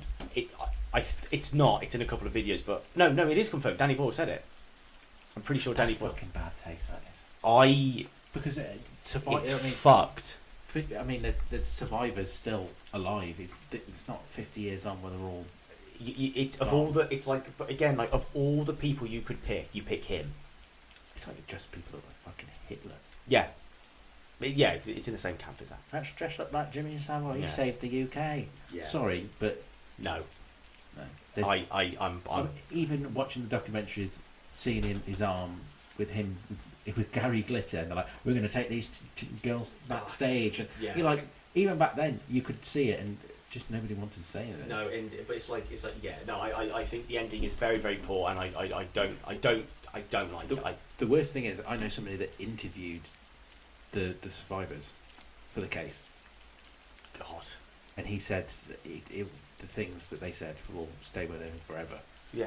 He said the look on their face when he had to like ask questions God, on it I couldn't get them even to like confirm things. I couldn't even begin. I 'Cause couldn't he obviously begin has to to look imagine. the things. Yes. Couldn't even begin to imagine it. That's fucking bad taste. Yeah. I haven't watched it. I don't want to now. I don't want to give any money to that. Ralph Fiennes is in it. I love Yeah. Ralph Fiennes. I love Ralph Fiennes. I love Aaron Taylor Johnson. Yeah. Nice little segue. Yeah. Shit pics. Shit pics. Shit pigs. So, bad ones. My pick was I Am Legend from 2007. That is a good pick. Yeah. That is a very good pick. It's been absolutely ages since I've watched. I think I've only watched it once. Yeah, I've only watched it once. Many years. Many years ago. Go on. Why is it your bad pick? Because there's, I think if a remake's to be successful, it's got to be better than what came before it, and it's not. It's not better than the Mega Man, No. and it's not better than The Last Man on Earth. The CGI does not hold up. It didn't even hold up when it came out. No. There is that one scene where where the creature's right in his ear, Yeah, and it's like, you look at it, you think that looks fake. it looks like a melting chocolate man. Yeah. It looks like he's made of toffee. Yeah. It looks. Yeah. It looks awful. Yep. It looks absolutely terrible. The another thing that I find really, really strange, and this kind of links into that 28 weeks and years later we were just talking about, but the scenes where he's walking around the city on his own Yeah. do not strike me in the exact same way or in the same way that did in 28 Days Later, No. and I find that really bizarre. Yeah. Because exactly. like, you know, I think 28 Days Later they were doing it in like really weird times. Like we had an hour to shoot because they were doing it off permits and off license. Yeah. And then in I Am Legend, they obviously got enough budget to close a block or two of this city, Yeah. and it just doesn't Didn't have the same feel to it. No, it doesn't. Does it? Doesn't feel, especially because a lot of the shots use CGI. Yeah, You could tell. You can heavy. tell. Yeah. But one thing I did like about it is that the mannequins in the back, the director put some actors, some mime actors, as mannequins, Right. to move a little bit, to really freak out the Audience. Yeah. Like, am I seeing that right? Yeah. To kind of show what kind of paranoia happens when you're alone. Also, the director was inspired to keep certain scenes quiet by watching The Pianist with no sound, because he had a newborn baby.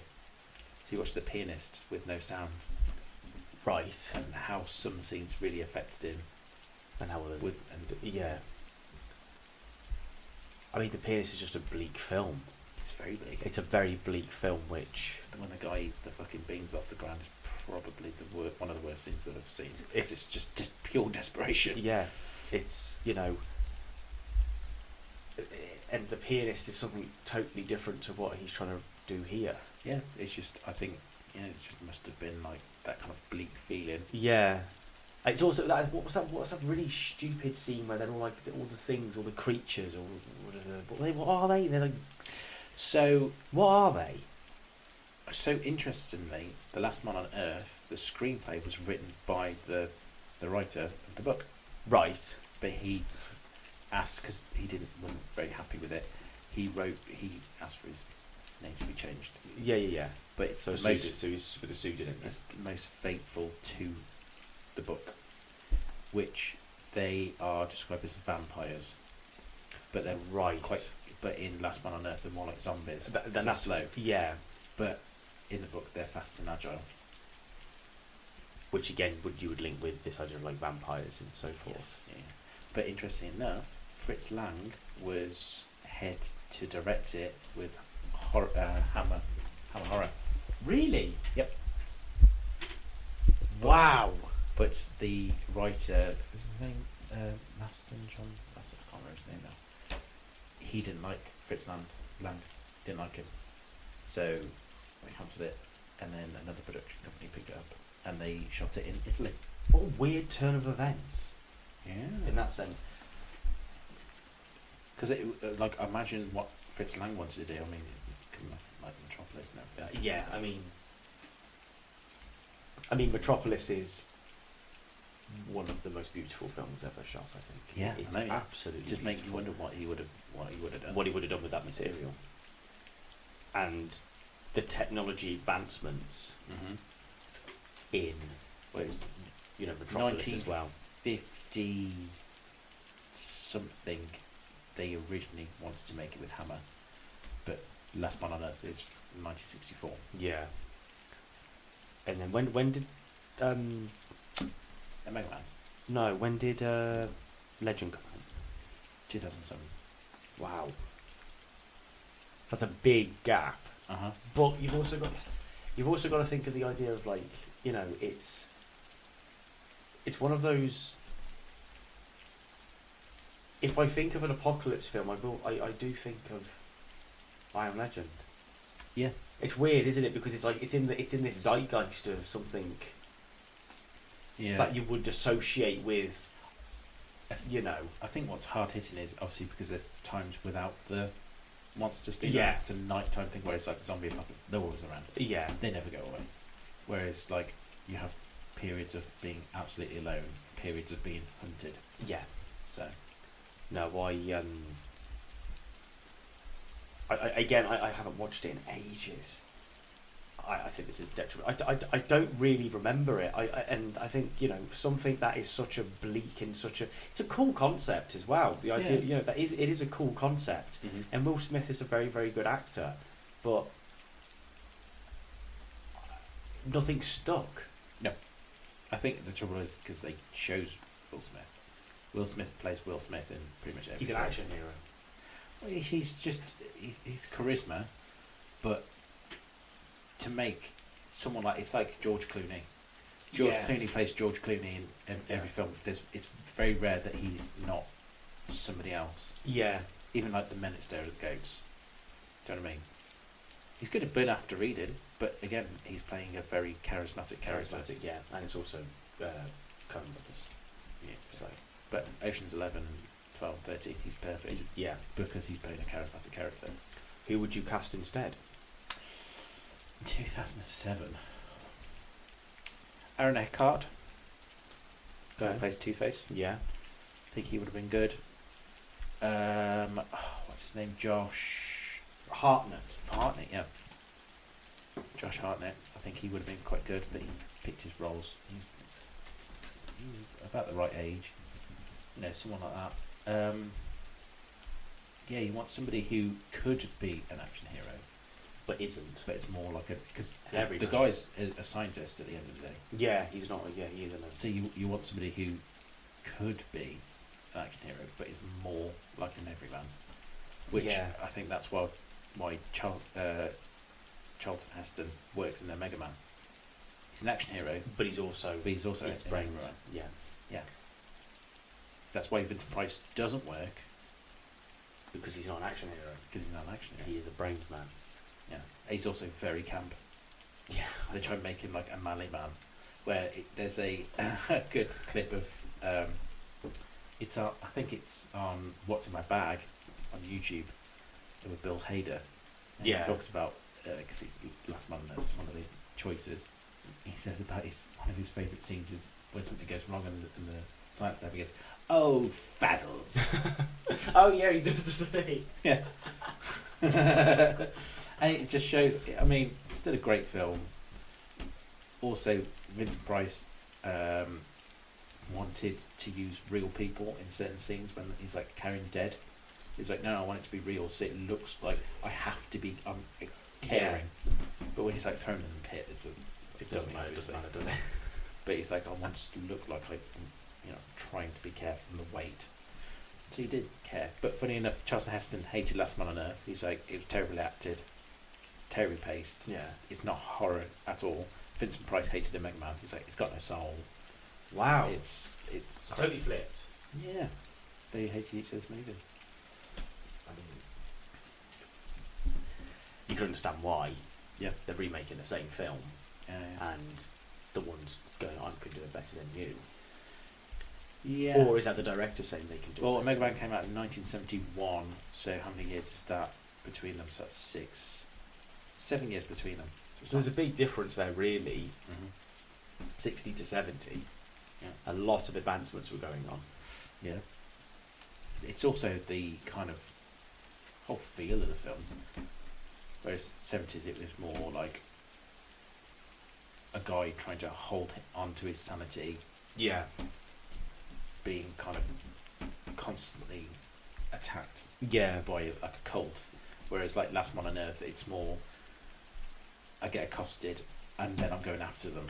Yeah. He's like a hunter and then he's the hunted. It's a constant flip. Whereas a Mega Man, it was more I'm just trying to survive and keep my sanity. Yeah. I think also Vincent Price has a really, really good look in.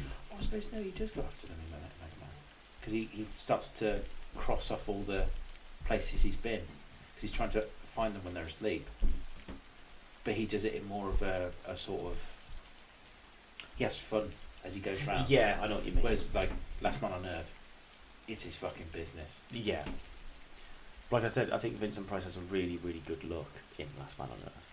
He tries to keep the suits. Yeah, I think that is a really, and I think that's trying to. I mean, like you said, he's meant to be an action hero, isn't he? Really? Yeah. But it kind of keeps in with this idea of like being an everyman. Yeah. And like, also I think the fact I will be honest, I think the fact that it's shot in black and white as well helps its case.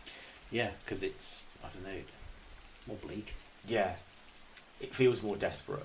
It leaves your mind to fill in the gaps. Especially exactly. When it comes to like the way that the kind of vampires are supposed to be. And like you watch I Am Legend and everything looks exactly the same. Yeah, I was about to say, like from black and white. How can a black and white film Look better. look better than they could have? Everything they could have done anything. Yeah, but it sounds really stupid. The black and white one, you can feel the colour come out more in that than it did in I Am Legend. Yeah. You can see like the different buildings. You can see the colours of these you can see there's something wrong with these people. Yeah. But in I Am Legend, it's beige. Everything's just beige and brown. Yeah. Grey. They got grey green buildings Yeah, and then brown ass fucking people. brown and like it just Old. yeah, Brown, yeah. All look the same. There's nothing exciting about it other than the fact that they run. Yep. And there's loads of them. Yep. You've got to do something when it comes to zombie films. You've got to do something different because they're all the fucking same. Yeah, I mean, I think the last proper zombie film that made me like it wasn't even really a zombie film was Have you seen The Horde, no, the French one? no, I haven't.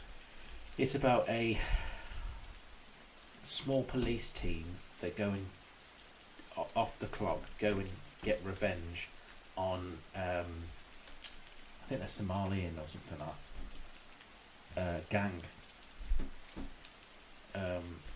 and literally as they kind of burst in and start like interacting with each other, the zombie apocalypse fucking hits.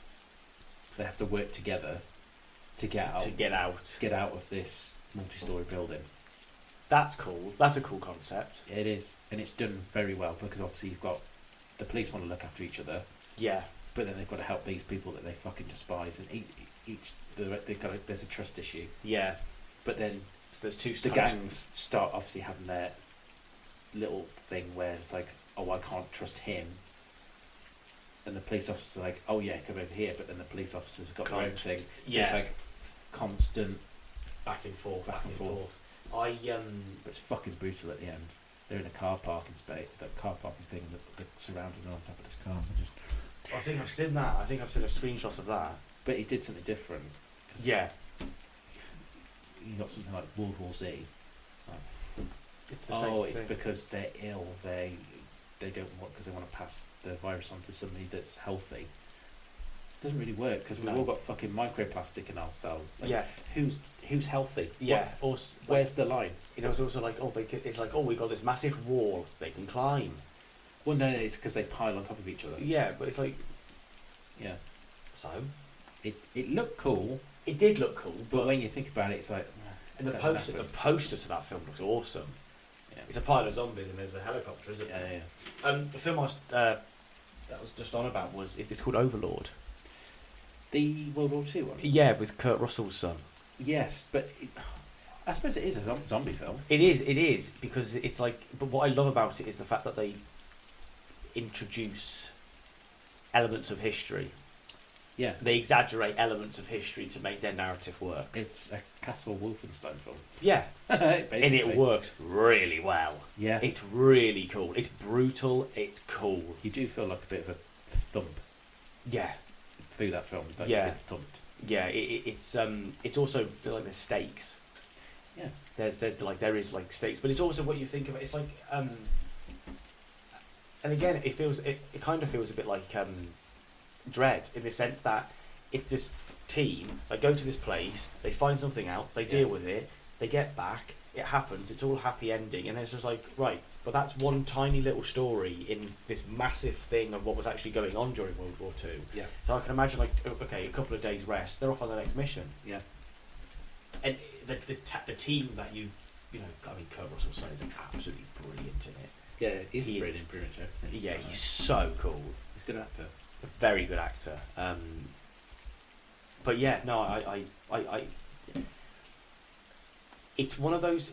I Am Legend is a film that everyone knows, Yeah, isn't it? But you're right. It's not good. I think it's just It's when become that came out, I was in college, and it was like you got to go watch it. You Yeah. gotta go, it was one of those films where it's like Avatar. It was a spectacle. I went and watched that. I thought it was fucking shit. It didn't help that I was again watching 3D and I was sat right at the front in the corner. It was shit.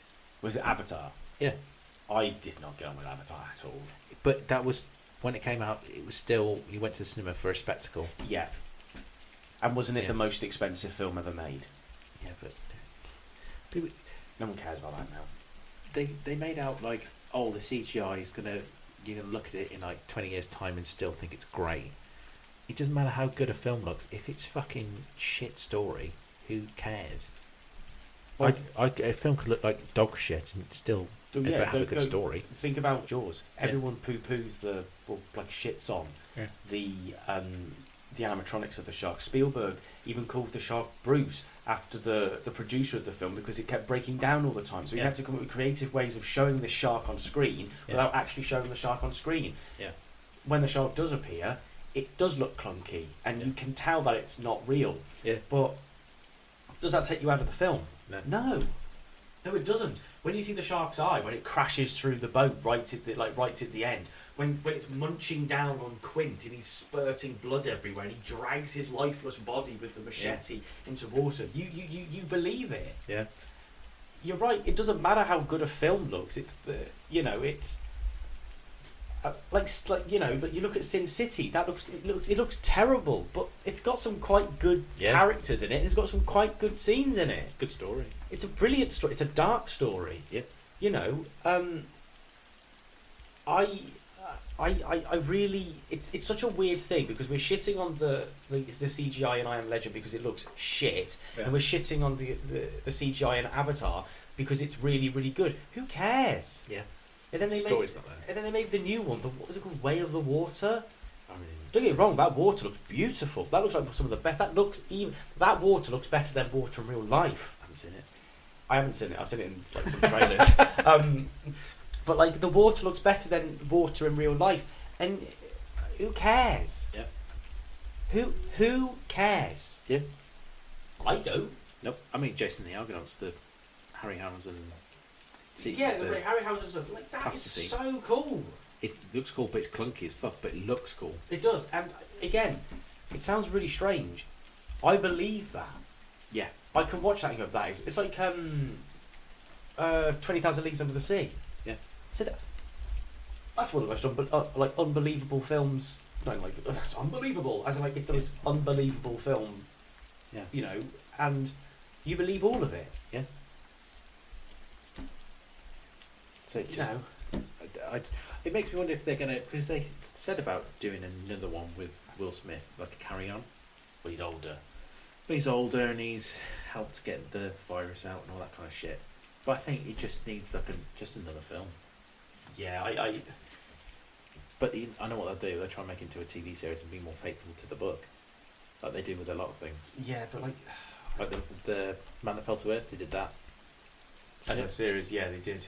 But that came out. I didn't hear anything about it. No, I think you only really figure out when you type in Man That Fell to Earth and you realise there was a series and a film at the same time. The original film was fucking hell, that was a slog. I thought it was going to be nice and charming with David Bowie. I thought that, Jesus Christ. Like it was like walking through quicksand. On LSD, yeah. The visuals, though, the visuals are pretty cool, actually. Yeah, like when he like shows off that his alien form and stuff, he takes all his makeup off. That's just really fucking 70s LSD trippy. And like when he Yeah. has like the kind of, you see his planet and everything, it's all like hazy and shit. And it's like, oh god, this is assault on the Yeah. senses. This Yeah. is, it's I'm bearing through this. I'm really bearing. I thought I was going to watch a nice charming film with David Bowie. No, No. boy. We should do a David Bowie episode and go through his films. He's got some good. He has weird got some films. really good films. Yeah, yeah. Let's do all of this.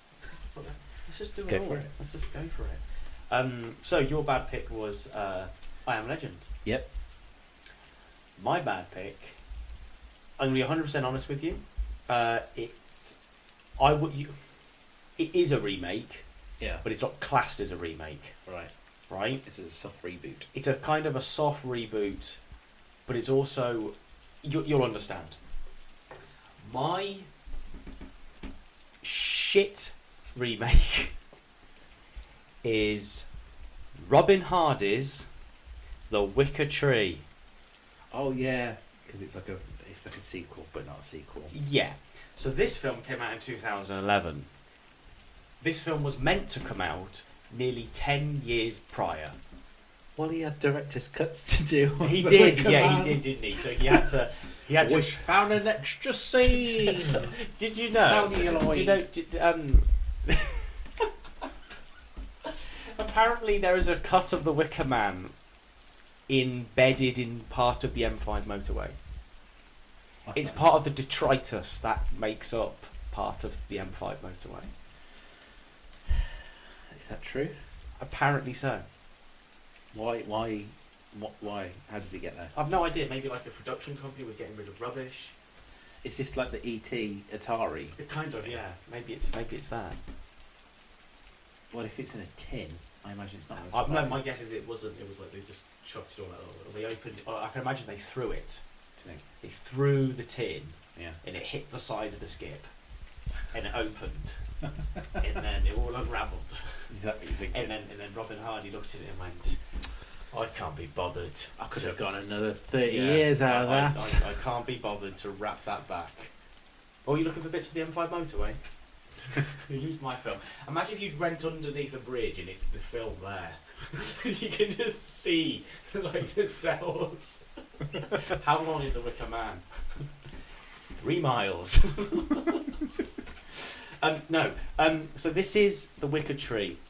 It is directed by Robin Hardy. It's written by Robin Hardy, and it's based on a book written by Robin Hardy as a way of trying to get this film back on the like on the forefront of people's minds Right.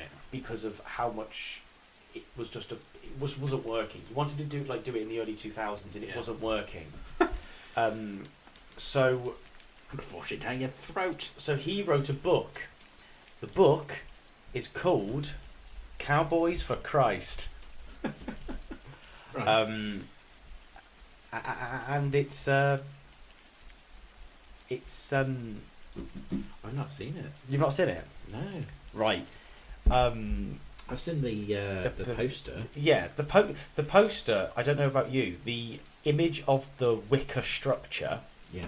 looks like that scene in The Wicker Man. You know, with the maypole, and there's that really weird scene, isn't there, where the camera tracks down from the maypole, and there's the guy doing like a huge, I don't know, kind of like, it looks like that. Yeah. Yeah.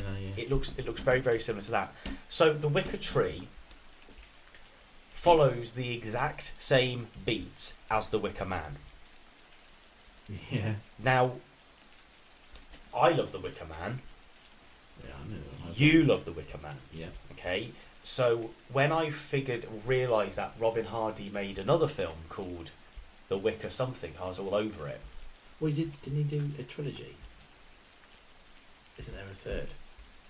I don't know. He's got 20% on Rotten Tomatoes It's shit. and 10% popcorn meter. I'll repeat that. It's shit. Yeah. Apparently, Josh A. This isn't as bad as everyone says it is. It is Josh A. He rated it 4 out of 5 stars. 4 out of 5. Yeah. Right. Let me just run you through the. Well, another thing is when you think of like the like sequel to or a remake of The Wicker Man, a lot of people think of that Nicolas Cage film, The Wicker Man. Yeah. You know, we don't talk about that one. Instead, we talk about the Wicker Tree. So, the story of the Wicker Tree, okay, is basically we follow two American people. Right, we follow a man called Steve and a woman called Beth. Right. Now, these two people are born again Christians. Okay. Right, and they go to, or they've been told to go to Scotland, the borders of England. That's the introduction of Scotland. It goes Scotland, the Yeah. border with England, Right. and they are told to go there because they're all heathens. They're all heathens in Scotland, and and they are there to spread the word of God.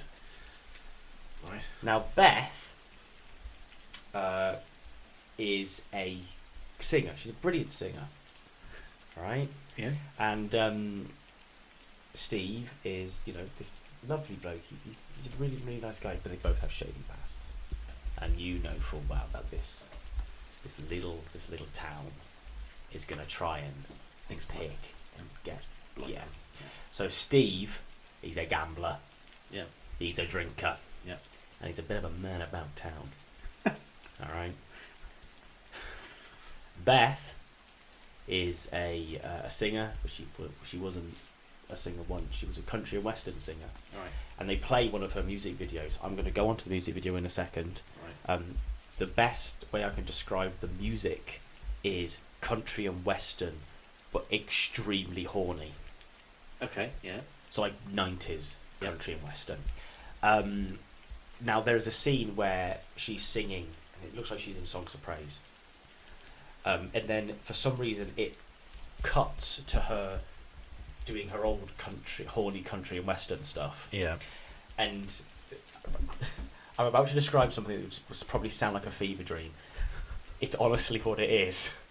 She's in a bar, Yeah. and there are so she's in the middle. It's broad daylight. Yep.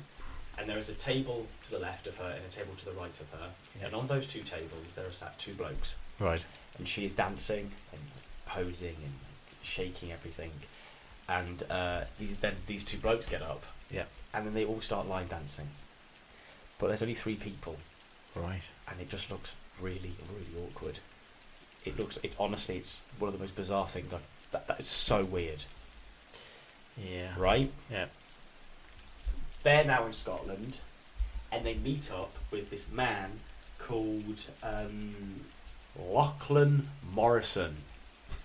Now, Lachlan Morrison must have loved Christopher Lee's wardrobe in the original Wicker Man, because when you first see him, he's wearing a red turtleneck and the exact same blazer as you see Christopher Lee wear in the film. Basically, the premise is that Lachlan has asked for these two people to come over because 10 years ago there was an incident. Lachlan has got his fingers in many, many pies, including the nuclear business. Okay. Right. So he's he's got a nuclear business, and there was an accident.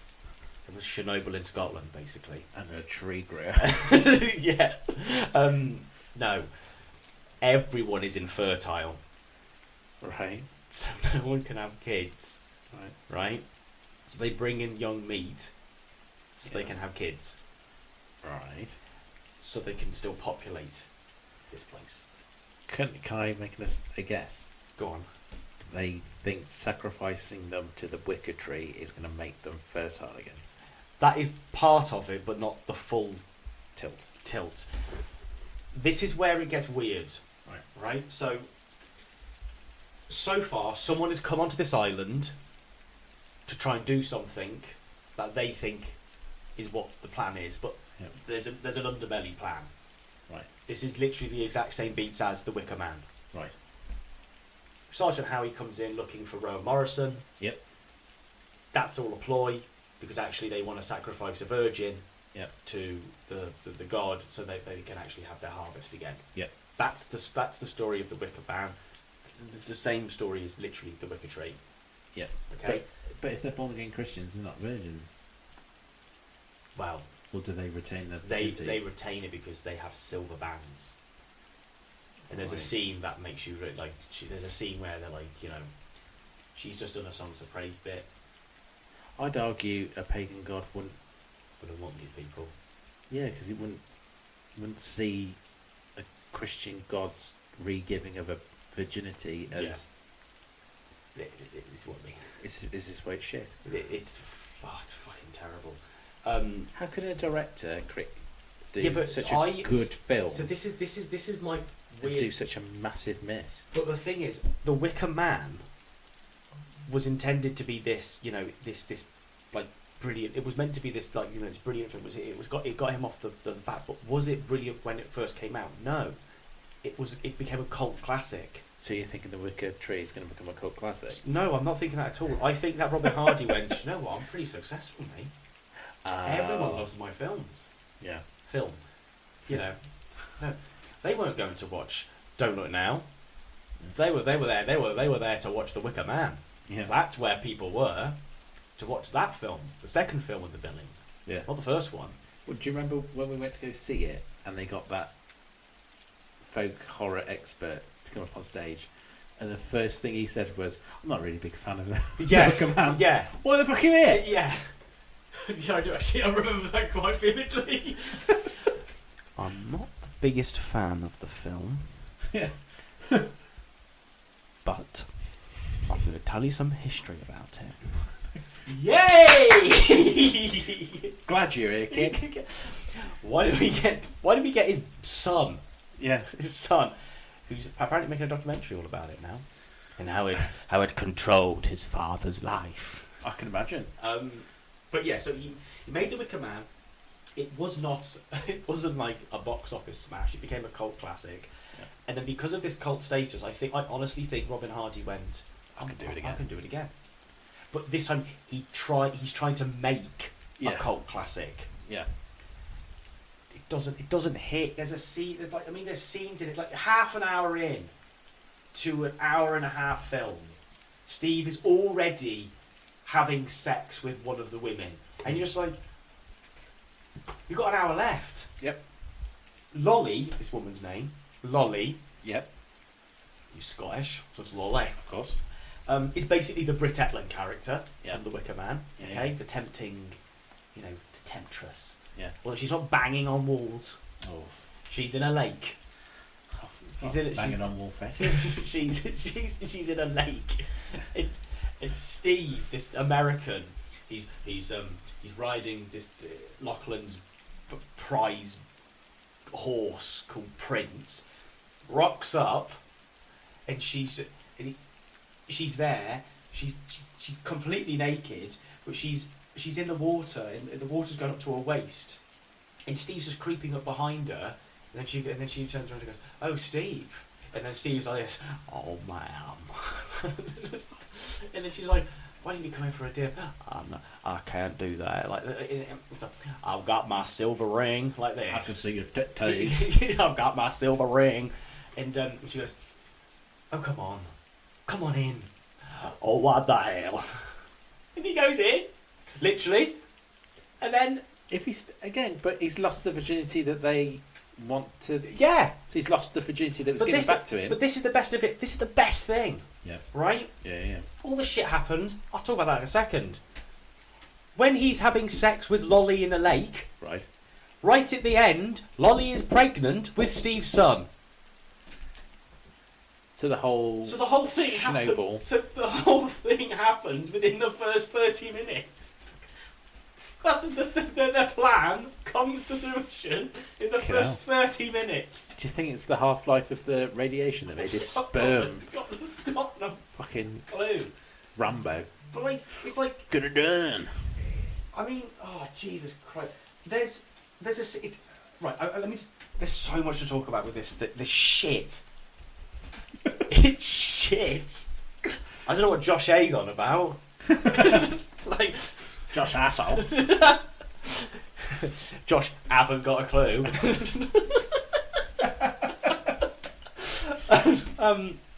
So, right at the start, they come to this place and everyone's like, "Are you Beth Boothby?" Like this. And they're just like, "Yeah, I am." And they're all signing shit. And then they get into this car, and I shit you not, there's a scene where they drive this car down like a country lane. Yeah. And it gets to like a little village, Uh-huh. just like in the original Wicker Man. Yeah. And it must be the whole village. The whole village is hiding behind a corner, waiting for this car to drive past, right? Yeah.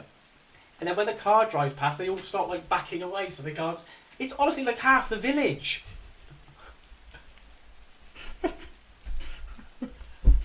It gives off really, really shit straw dogs. Yes, like really, really shit straw dogs. And it's like the pub scene when he goes to the tavern is literally it's literally a shot-for-shot remake of when Howie goes into the Green Man Inn. Literally the exact same. But with a superstar country singer. No shit, because they're not allowed to be together. She's in a different part of the place, so he's there on his own. Right.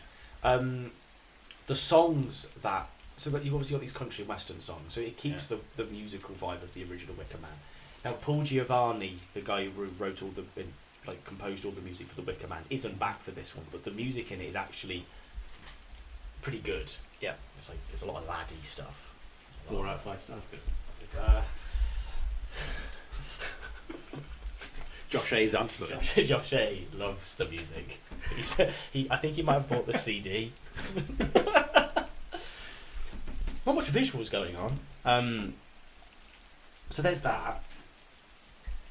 Then it's like the original Wicker Man is horrific.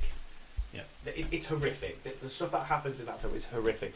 I don't really want to go into the Wicker Man. I want to like do a proper talk of like the Wicker Man on like folk horror films in the 70s. Yeah. But there's comedy in this, and it's so out of place. There's a scene where Beth is getting poisoned, so she gets sedated for something I'll talk about in a second, and instead of her getting poisoned, the cat gets poisoned because she gets some hot milk, and the cat drinks the milk, and Beth falls asleep. So the cat knocks the glass on the floor, the smash glass on the floor, and then the guy who was like, he said, "You need to go sort her out." Okay. Goes up, got an injection, like a little needle, syringe kind of thing. Walks in. She sees him. He's literally coming out like this, like that. He's wearing a kilt. Of course. She grabs the glass, stabs it right into his dick. Ooh. Right? And he goes, "Oh, you bitch!" Like this. "Oh, you wee bitch!" Like this. like she runs off. And then it's him and his, like, I don't know, it's his wife or his, like, business associate, I don't know. He's there lifting his kilt in the air. And then she goes, and she's looking at this injury. She goes, "Oh, she nearly cut one of your googlies off." Right? Like, what? What are we watching? It's not funny. Just like, how do I bleed out and stuff? Anyway, he gets patched up. Yep. God knows how he got patched up. By the looks of it, the woman just kept spraying ointment on him. They're pagans, mate. Like, they just kept spraying, and he's like, "Oh no, spray someone, oh no, spray someone, better know." And off he goes. He's like walking fine then. Anyway, he goes and finds her. She's at this fucking bloke's house who talks to crows. Nice. There's crow vision in this film. Oh, it goes through the eye of the crow. It goes through the eye of a crow. Yep. Make of that what you will. And this guy's listening to some weird music on a gramophone. This Scottish bloke with a kilt grabs Beth to take her back to be sedated again, and he goes, "What's this shit you're listening to?" Like this, and this crow man's like, "It's stuff I like," and he goes, "Ah, bollocks," and kicks the gramophone over. You're like, what are you doing? It's all over the place. Yeah. So they've all got caught. She gets called. She gets crowned as like the May Queen. The May Queen of, like, you know, of this thing, and Steve gets called the laddie. Okay. Right now, Steve as the laddie has to prove he is this laddie. Has to run around this, like, fucking place on a horse. If he gets to the castle, he gets to sit down. He gets to sit down in the castle. He wins. Ooh, right. Despite Lolly looking like she's trying to sabotage it, but she actually wants him to fall off and lose because she knows what's going to happen to him. Right. So it's a double bluff. We as an audience member think that, oh, she's doing that so he loses. Yeah. But he meant to lose on purpose. Because he won, though, he gets eaten alive. Cool. Powers of a god? I don't know. No, I mean, I don't know either. Lachlan then, before this happens, he says the exact same thing that Christopher Lee says at the end. He says, "Accept our sacrifice, and may we be fruitful once again." Literally the exact same lines. Yeah. Now, I've been quite lack. It's a big wink to the audience. Yeah. I've been quite lack on my description talking about Lachlan's character here. Yeah. Well, Lachlan was apparently meant to be played by Christopher Lee. I saw that he was on the credits. So, Christopher Lee sustained a injury Yeah. because he fell over a cable. The shoot? No, like in another film. He fell Okay. over a cable and did his back in. Right. So Hardy was like, "Oh, that's a shame. He can't do this really big action piece. Yeah. So I'll give it to someone else." So we gave it to this other bloke. Actually, Christopher Lee, it's one of the dwarfs from the Hobbit film who plays Lachlan. So Christopher Yes, I Lee know. Yeah, I would- saw. Yeah. Christopher Lee would have known this person. Yeah. So Lee is in it. Yeah. Been in a wheelchair. No. Oh. Christopher Lee is in it for 1 minute and 9 seconds. Nice. That's it. What was he on TV? No, On the phone. it's a flashback. Right. So Lachlan's wife says to him something along the lines of, "Do you believe in all the stuff you say?" And he goes, "Do I believe?" And then he looks up, and there's a cut to a painting of Christopher Lee. Right. Then there's the Christopher Lee scene, then it cuts back to the painting, and then he literally just, like, it looks like it's in reverse. He goes back, "I'll tell you what I believe." It's obviously shoehorned in at that point. Yeah. The best of it is, though, right? The trailer Yeah. to this film is literally every single line that Christopher Lee says in the film. So the voiceover for the trailer is Christopher Lee's voice, but that is only from that scene in the film. Yeah. I can't lie. I would have loved to have seen Christopher Lee in this leadership, in this leading role as this That's- Lachlan character. That's why they did it. Yeah, Trailer yeah, to fool you into thinking to fool it's you. about Yeah, exactly. Christopher Lee. Because right at the end, Beth thinks she's got the best of this bunch of pagans, because she pushes Lachlan into the wicker tree, and he burns to death. So it's a reverse on the Wicker Man. Yeah, the best of also is, you know, the end of the Wicker Man where you see the Wicker Man tumble over and like Yeah. like goes, Yeah. same shot happens But with the tree. with the wicker tree. She doesn't get away with it. She gets caught because she believes a child, and she gets turned into this May Queen. She gets sedated and turns into this May Queen thing. Right. I had to watch that film twice.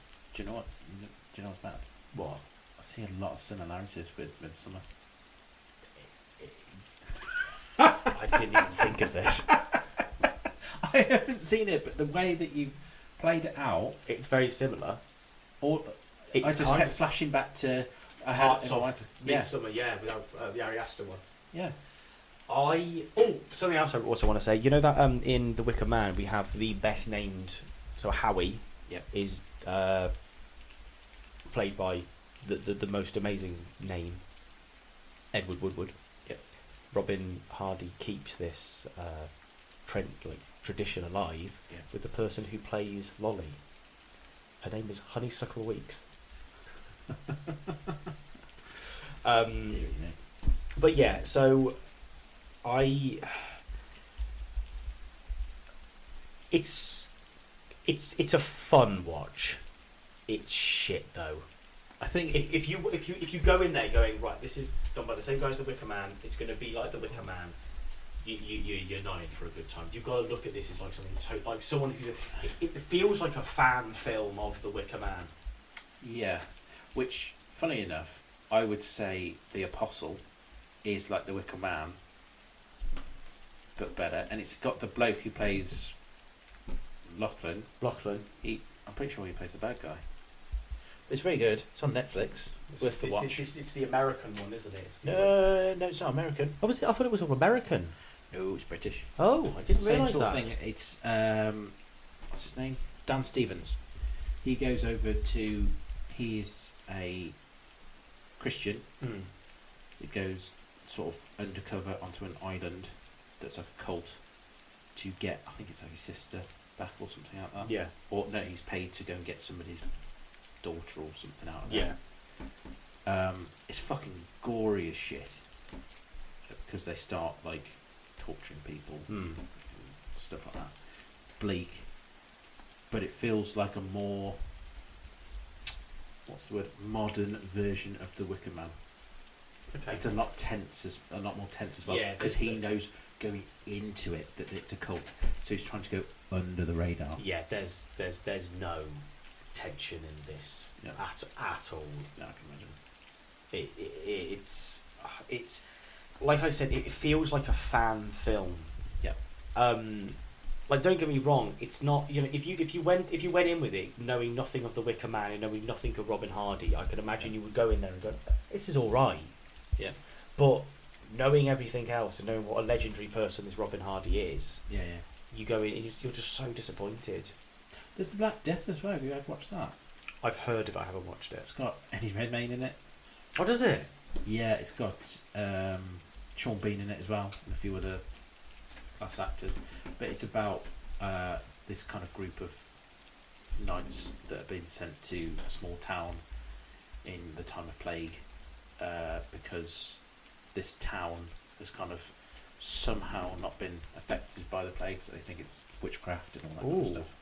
That sounds pretty good, actually. But it turns out they haven't been affected because not because of witchcraft. It's just because they kept shit clean and they're self-sufficient, so they haven't had to deal with the outside world. Yeah. But It's quite a cool concept, actually. Eddie Redmayne's pretty good at it. He went straight to DVD. Oh. I think it's become a bit of a cult classic. But I remember when it came out, I was like, God, I want to go see that. So, Straight to DVD. straight to DVD. You can find it in charity shops all the time. Did pretty well, but it's good. It feels low budget. You know, kind of that native TV Yeah. thing of like the mid 2000s, shot on an iPhone sort of feel. Yeah, I know what you mean. But it's good. It's just it's good cast. It's got some good gore in it. Just what it says on the tin, kind of. Yeah, and Yeah. the ending's pretty good as well. Eddie Redmayne is left hunting this woman who he thought was a witch, and he sees every woman as this woman.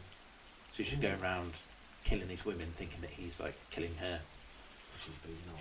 but he's not. He's just Might be. killing innocent women. Ooh. That's quite cool, actually. I quite like the idea of that. Yeah, ending, it actually. is. It's a solid film. Yeah. Not talked about enough, I don't think. I've never didn't even realise Eddie Redmayne had that in his catalogue. No, exactly. I think it was when he's very young in it, very very young.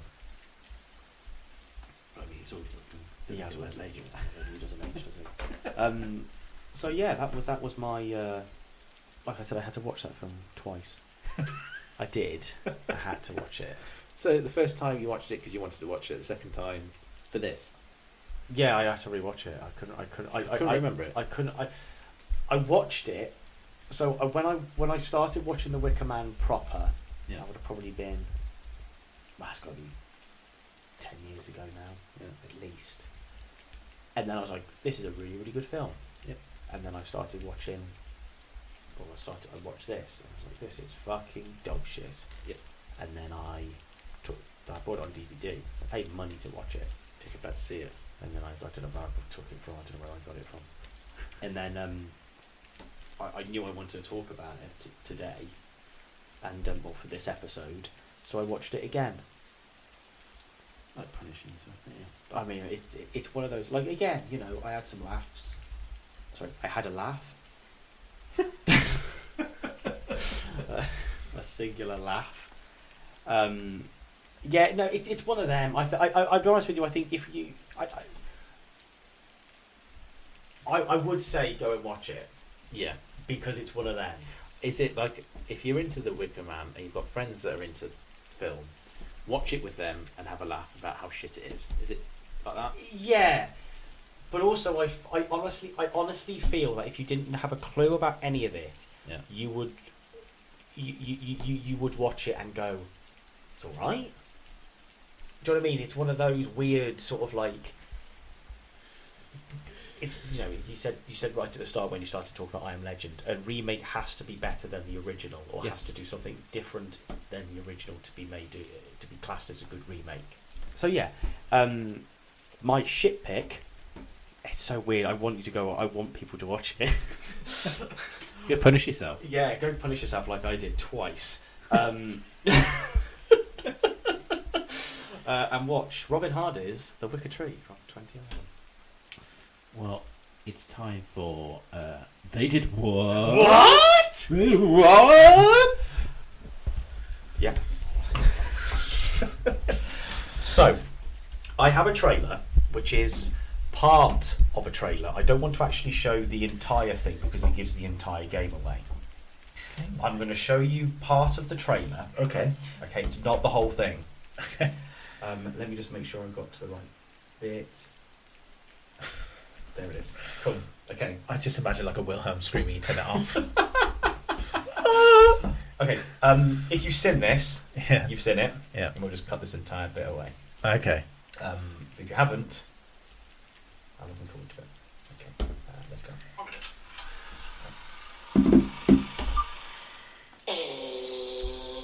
The call of the Alpenhorn echoes across the Danskin Peninsula, the heart of Denmark's cheese belt, signaling to all those with nothing better to do the start of Scandinavia's happiest tradition, the Kjellgenfjøst, or Cheese Festival, or Julgenfeld. In village, square, and countryside alike, in every glen and fjord, 3 days are set aside at the end of every other April, or Unterapfel, for a joyous celebration of cheese. Women and children roll baby Jarlsberg wheels for accuracy and fun. The big cheeses are left for the men folk. But for cross-country cheese rolling, it takes years of conditioning and experience to handle one of these 100-pound wheels of Edom. In the 4-century history of this challenging spectacle, Oh, there you has been fucked it. only one serious accident. when a spectator was fatally crushed by a runaway Gouda. There are athletic competitions galore, as well as displays of amazing artistic skill, like cheese blowing. What's his face? And just for laughs, there's an answer to the age-old question, are you putting cheese in your pants, or are you just glad to see me? The winner! And as the jubilant day fades into another suicide-filled Scandinavian evening, the Cheese Festival ends with the crowning of the King and Queen. Truly, the royalty of cheese. Rob Reiner. It is indeed. Is it Spinal Tap? Yes. Because when you saw, I saw a thingy from it. Yeah. Yeah. So that was when you went to the cinema and new films were being advertised. Yeah. That was the advertisement For Spinal for Spinal Tap. Wow. So you had Rob Reiner discussing this is my film and this is I'm going to this is, and then he goes on to say how do you think we pitched this to studio executives? We showed them this. And it was that. Yeah. So yeah, that was, and that is a trailer predominantly made Yeah. for just the bizarreness of Cheese. yeah. Yeah. But the actors from Spinal Tap are in it. Yeah, yeah. I thought I saw him. Yeah. So yeah, that is. I don't know if you've seen that before. No, I've never seen it before. Yeah, that's my trailer. That's my contribution. It's a good one. It's Yes. bizarre. It's weird. It's really weird. cheese blowing. Cheese. So yeah, right. We have come to the part of the episodes that we like to call The green scream. Go for it. Mine has to be Escape from LA. What part? All of it. I'm trying to think of. Okay, no, actually, yeah. The surfing bit. Yeah. The flying bit. Oh, the flying bit is shit. The bit where he gets out of like the boat thing and it Yeah. comes back, it's like, and he's just like clearly just stepping out of like a bathtub. That's unreal. Yeah. That's a really good choice. Mine is the floating heads from Thor: Love and Thunder. Never seen it. I will show you a picture. Go on then. If you have a picture set up. For those of you who know, you know this is exactly what it looks like from the film. Oh yeah, I saw that They part. literally Yeah. just, it is literally just it's a child who is saying, Thor, we need your help. You can do it. Go, Thor. Let's go. Like this, and they literally just cut the head off. Yeah. They literally just cut the head out. They've superimposed this like wavy Yes. effect to it. It looks dog shit. It's mad, isn't it? It is. It's mad how we went from Jurassic Park to that. Yeah. Or we went from Pirates of- Metropolis, Pirates of the Caribbean. Pirates of the Caribbean, to that. Thank you so much for listening to this one and the first one. Yes, of thank the you. Episodes. We'd just like to wish you a Merry Christmas, well, it's already been, and a Happy New Year. Indeed. Hopefully 2026 brings you and us and everyone else some good news. Yes. We're chugging away in the background. Don't worry, we're not, We're not going stopping. anywhere. Yeah, we're not going anywhere. Yeah, we got some really, really good ideas for 2026. Yeah. And again, we'd love to hear what your ideas are as well for future episodes. Anything that you've seen. Also, tell us, what was your top picks for 2025? Yeah, 2025. The highs and the lows. Yeah. Or what did caught your eye in any fashion? Do you know, like a film that you've never watched before because someone passed, or you just caught your eye on Prime? You're like, oh, do you know what? I've never watched that. I've got an afternoon free. I've got an afternoon free. I'll watch that, and that just started a cascade of going down a rabbit hole. Maybe. Yeah. Let us know. We want to hear your thoughts. I want to hear all of it. But Jess, thank you very much. Thank you. Thank you for listening, and See you next year. see you next year. Bye.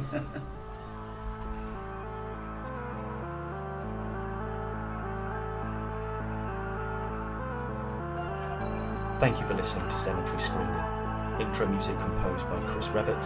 Outro music composed by Yap Midanact. All contact information is in the description.